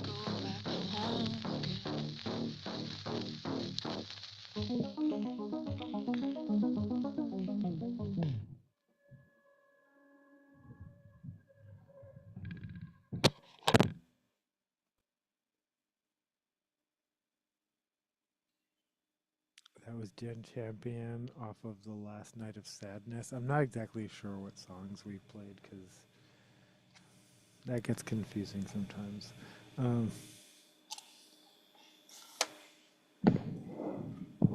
Oof. Oof.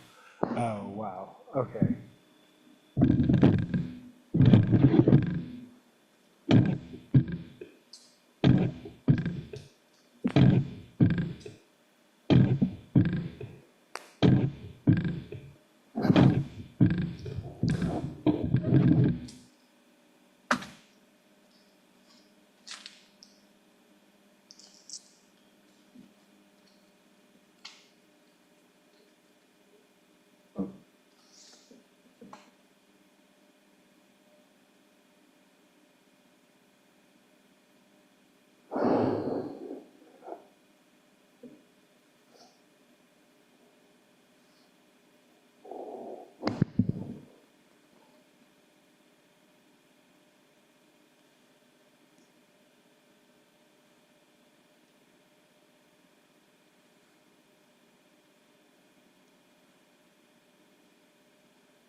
All right, I'm looking at this over and over and over, and I'm like, wait, why is there no album version of Chasey Lane? Am I missing something? This is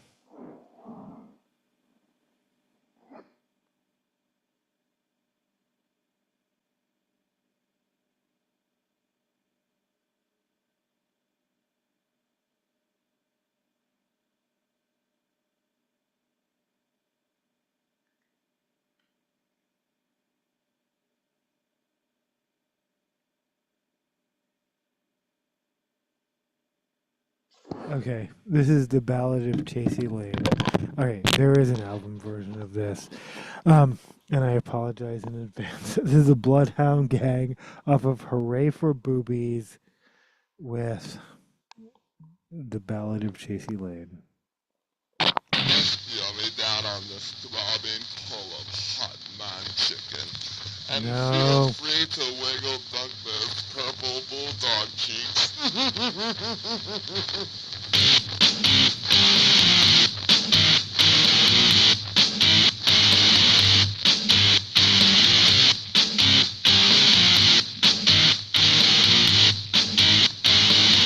Dear Casey Lane, I wrote to explain I'm your biggest fan. I just wanted to ask, could I eat your ass right back as soon as you can? You've had a lot of beer, Had a lot of dick. I've had a lot of time, Had a lot of time. But you ain't had mine. Dear Casey Lane, I wrote to complain, you never wrote me back. Did I ever eat your ass when you treat your biggest fan like that? You've had a lot of beer, had a lot of drink. I've had a lot of time, had a lot of time. You've had a lot of cases, but you ain't had mine. Dear Casey Lane, I wrote the strings letter is my last. As your biggest fan, I must demand that you eat your ass. You've had a lot of beer, had a lot of drink. I've had a lot of time, Had a lot of time. you had a lot of cases, but you ain't had mine. P.S. Mom and Dad, See, this is my mom and dad. now show 'em MT. Now show 'em I've already apologized for playing this, but Mom and Dad, GC, this is my mom and dad. Now show 'em MT. Now show 'em MT. Would you fuck me for blow? sexual exploitation. Ha ha ha.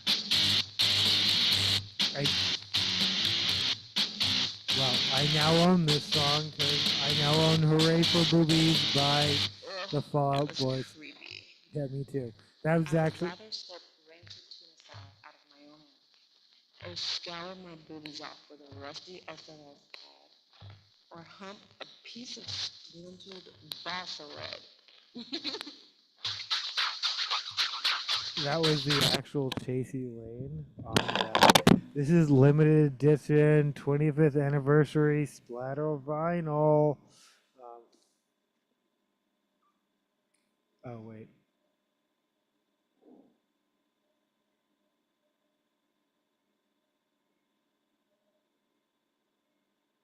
Are we ending? Well, I will. I'll play the bad touch.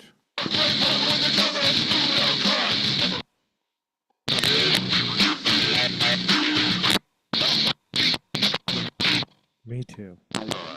Well now, we call this the act of mating.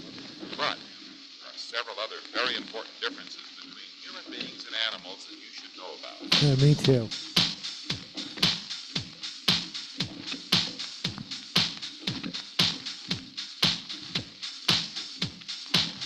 Oh, because other versions I own are scratched. I'm very excited to have this.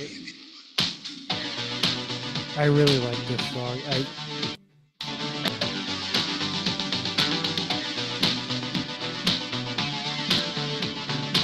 I appreciate owning an unremixed,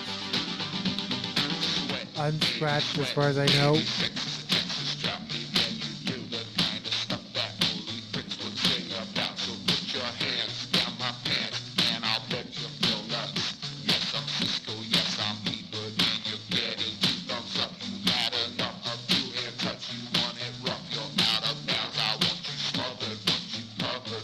Waffle House hash browns. Those Denny syrup-filled shoes sold out in 1 minute.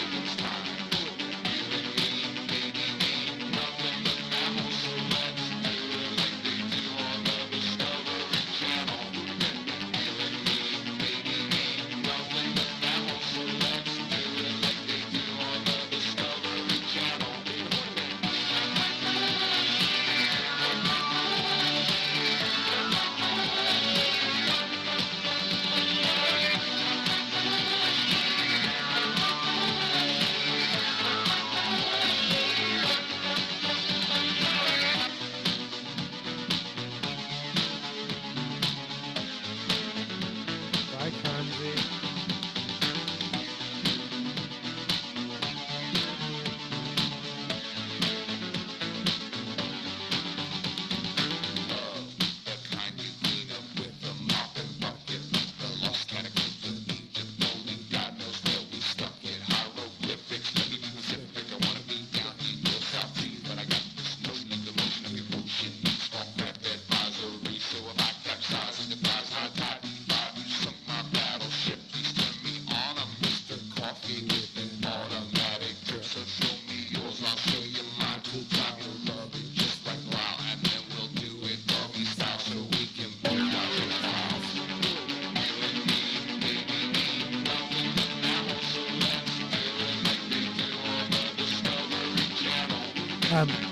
Jim Carrey offered to return the $20 million Grinch payday and quit the movie amid panic attacks over the makeup.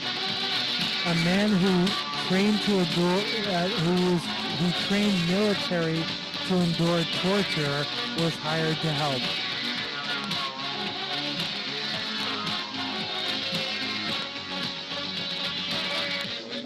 But again, Taylor Momsen shouting out Jim Carrey rushing to her defense on the set of The Grinch.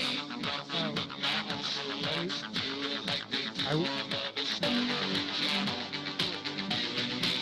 assuming those won't be my only Grinch stories this episode. I'm sorry, this season.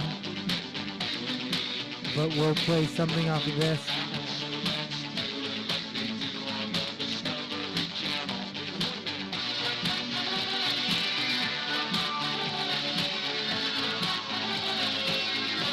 Getting horny now.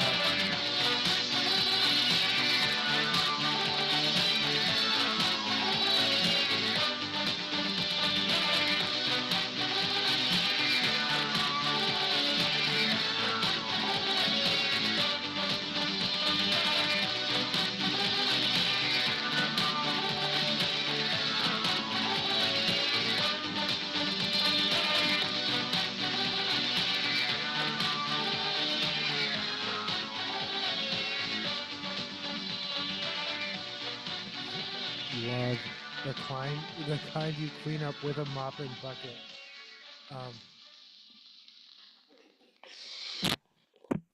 The time I was so desperate for a job, I was applying at porno theaters, but then I got a job in childcare instead. Life's weird.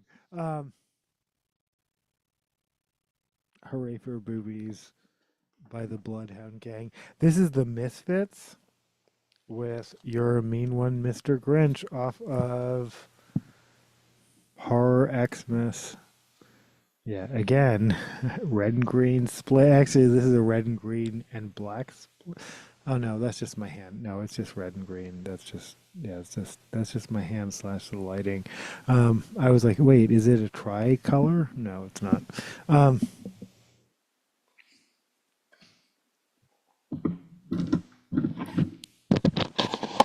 This is the Misfits with You're a Mean One, Mr. Grinch.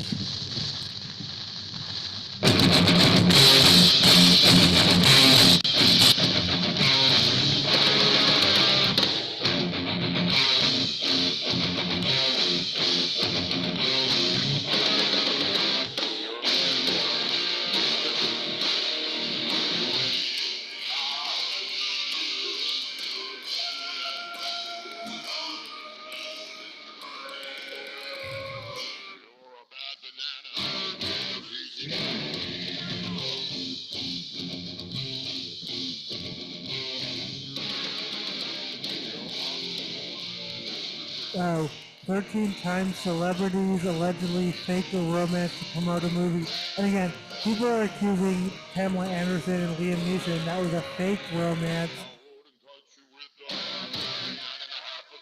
I think it's creepier than that. I think he literally was love bombing her. He told her he was introducing her as the future Mrs. Nielsen. She actually wants to go back to her grandfather's name. She's Finnish, as it turns out, and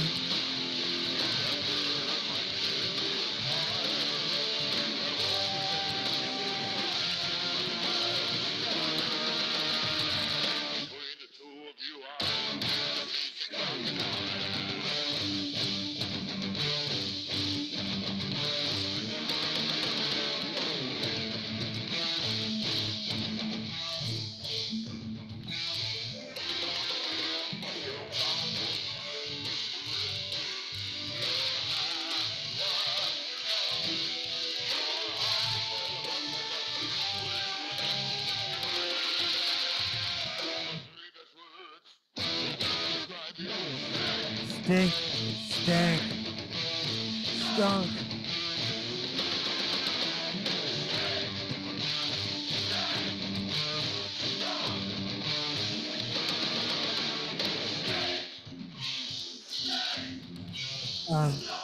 Former Prince Andrew riding after his granddaughter's christening as his last title is downgraded sounds like the most royal. Of course, people. My dad, my dad, who I've discussed, is not American. Well, no, he is. Oh, is he? No, he got naturalized, right? He's American, but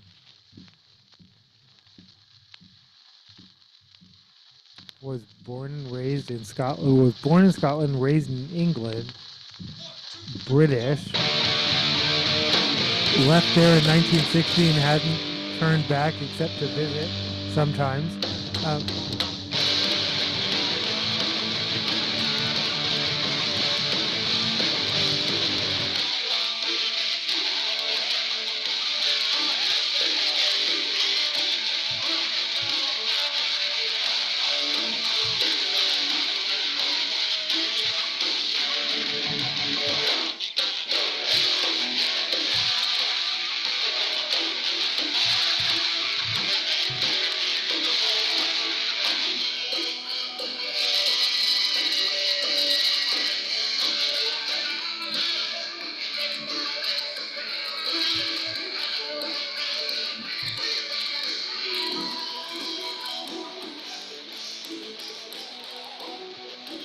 but yeah, no, my dad, who is British, is like, why is People magazine so obsessed with the British royal family? Who cares?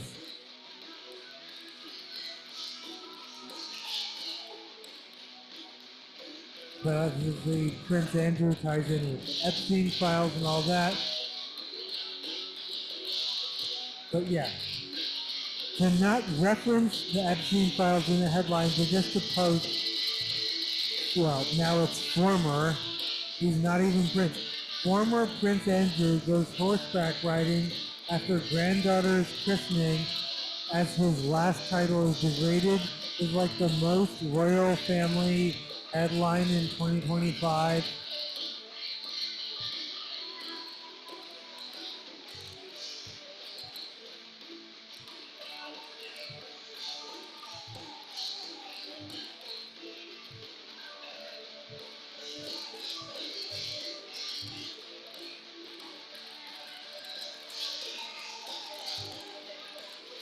Shia LaBeouf sports a shaved head and ditches massive mustache during rare public outing. Again, I'm assuming Shia LaBeouf goes outside all the time. Like all these celebrity rare public outing. Like what are you implying? Are you implying I would sue? Yeah, no. If Donald Trump can sue for a speech he gave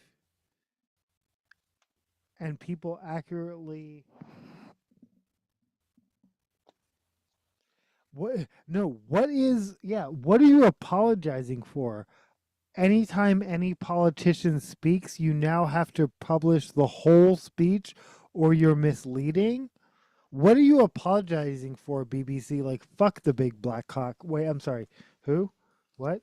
Oh, um, the the big.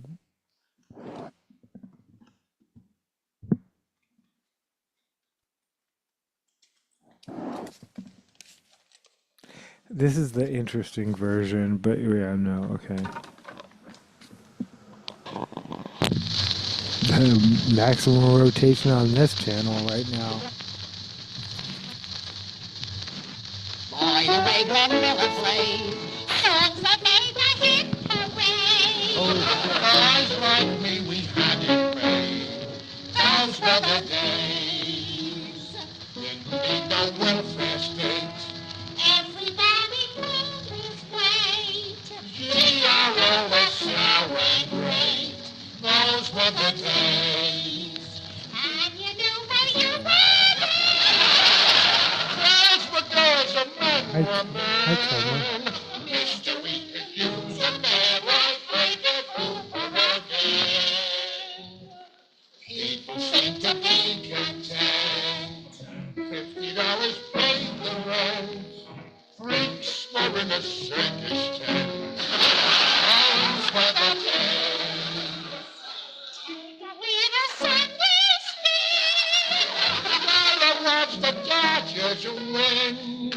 Have yourself a dandy day that costs you under a fin. Hair was short and Smith. Cost you under a fan. Kate Smith really sang the song. Kate Smith. Not my Kate. My Kate Smith was the Charlie's Angels, but their Kate Smith was a different Kate Smith. Those were the days.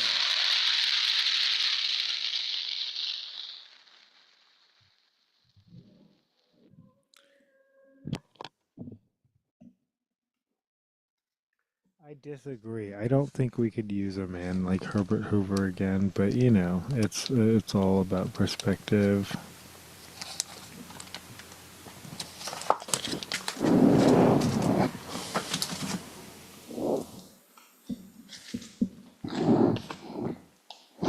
This is me. Yeah, no, we're talking about like all the.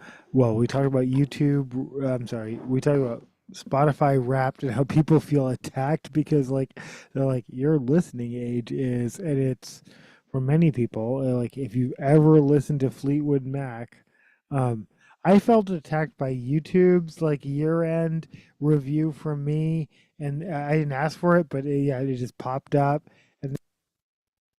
Oh, yeah, okay. And they were like, "You listen to a lot of Pearl Jam," and I was like, "I do not."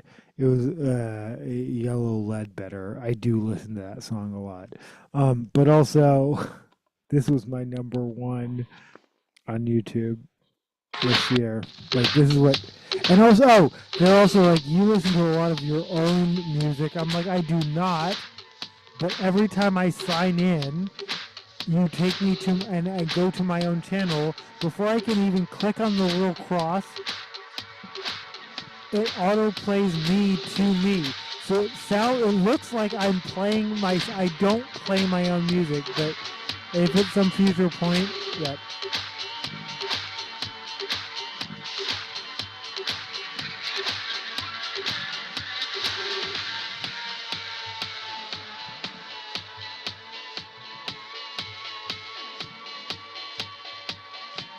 But yeah, I don't know what rare public outing means. I'm pretty sure we literally, well, at some future point, we will analyze how we refer to celebrities because it's like animals in the zoo. I spotted one, but also, I'm assuming Shia LaBeouf has left his house before whatever, yesterday, the day before, whenever we recorded. Yeah, he's like, I left my house the day before that and the day before that. He probably shopped the same shit and did the same shit, or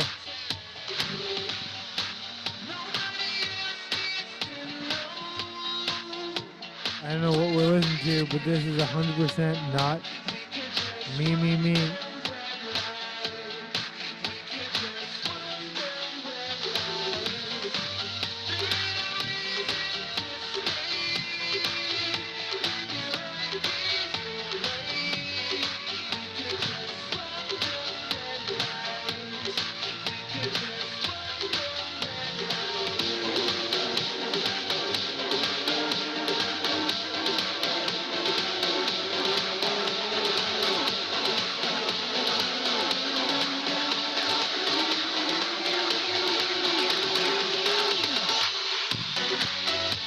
Um,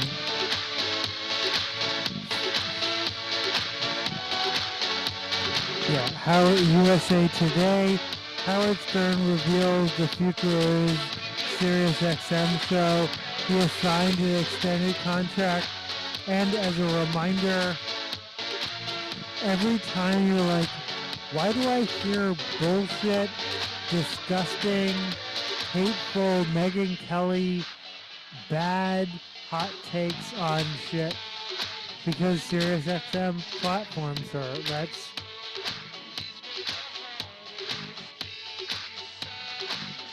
and yeah, congratulations to Howard Stern for re-upping or whatever. But yeah. And yeah, no issue with Howard Stern except you being part of Sirius XM without calling out Megyn Kelly. Yeah. Fuck Megyn Kelly and fuck Sirius XM. But I know my dad uses that. Like, he loves the Sirius XM in the car. I'm realizing there's no way his 2025 or 2024 or 2025 Jeep has a CD player in it. I'm sending my dad a bunch of CDs for Christmas. He told me he has a CD player, but I don't know how often or, yeah. It'll be what it is.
We are reaching the logical conclusion or illogical conclusion of this episode. Thanks for listening. Thanks for watching. I'm gonna play. I think this is the last song.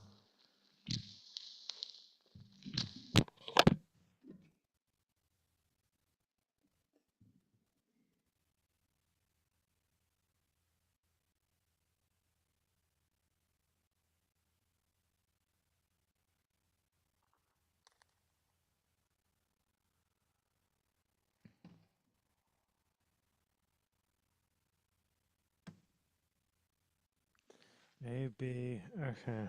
Well.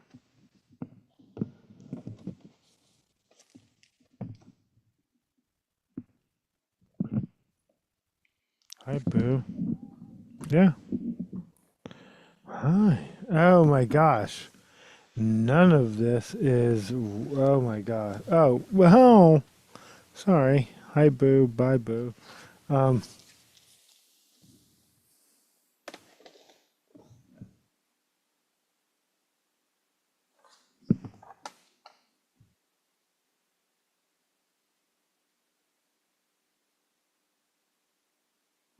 This is Monster by Rihanna.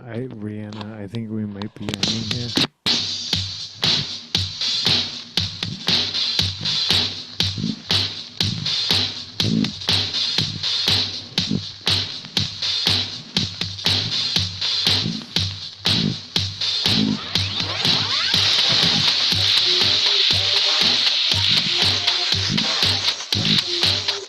This is the Monster minus Eminem. Like we listened to Eminem remix earlier, but yeah.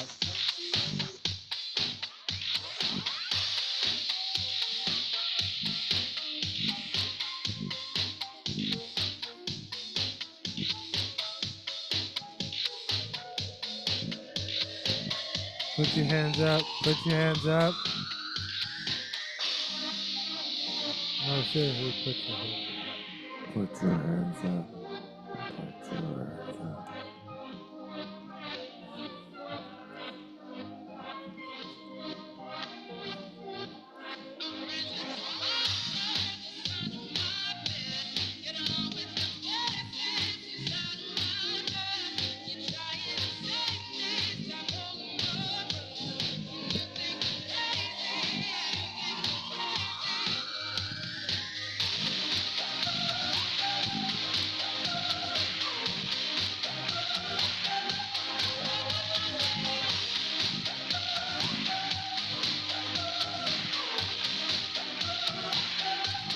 Oh shit, me almost afraid to look at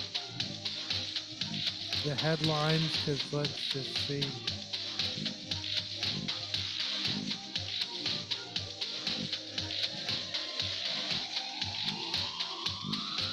Put your hands up.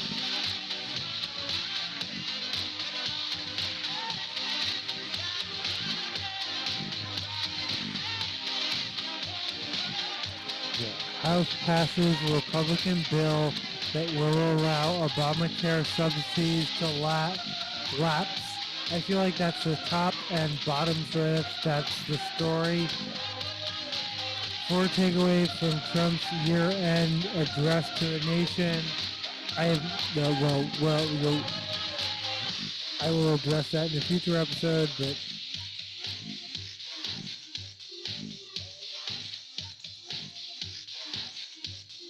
4 people killed in U.S. boat strike as House blocks limits to Trump's war powers.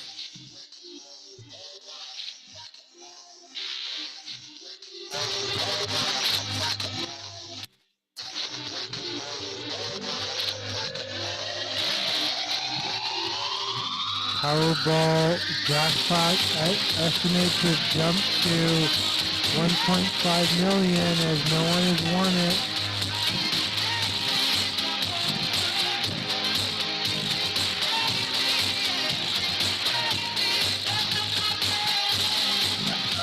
Cosmo, 7 red flags that indicate you may be falling out of love with your partner. Thanks, Cosmo. That's exactly what we need heading into the holidays.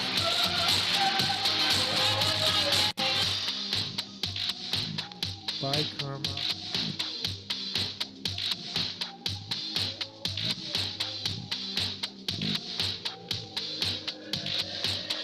U.S.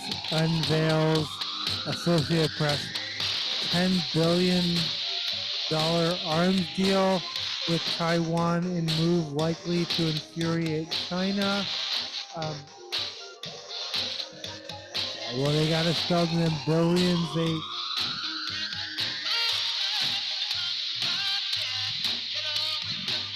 Jared Isaacman, this is according to The Guardian, Jared Isaacman confirmed as NASA chief after telling senators agency might outpace China.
Survivor Season 49.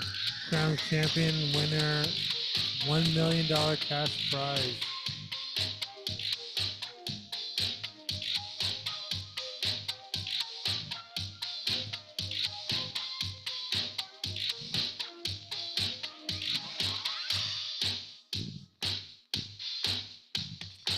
The Hill Senate Republicans grow uneasy as Pentagon's Kelly investigation escalates. I mean, it's bullshit. It's bullshit, bullshit, bullshit. But it will continue to.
Thanks for listening. Thanks for watching. Thanks for being here. Boopity boop boop. Boop, boop. This is the end, my beautiful friend.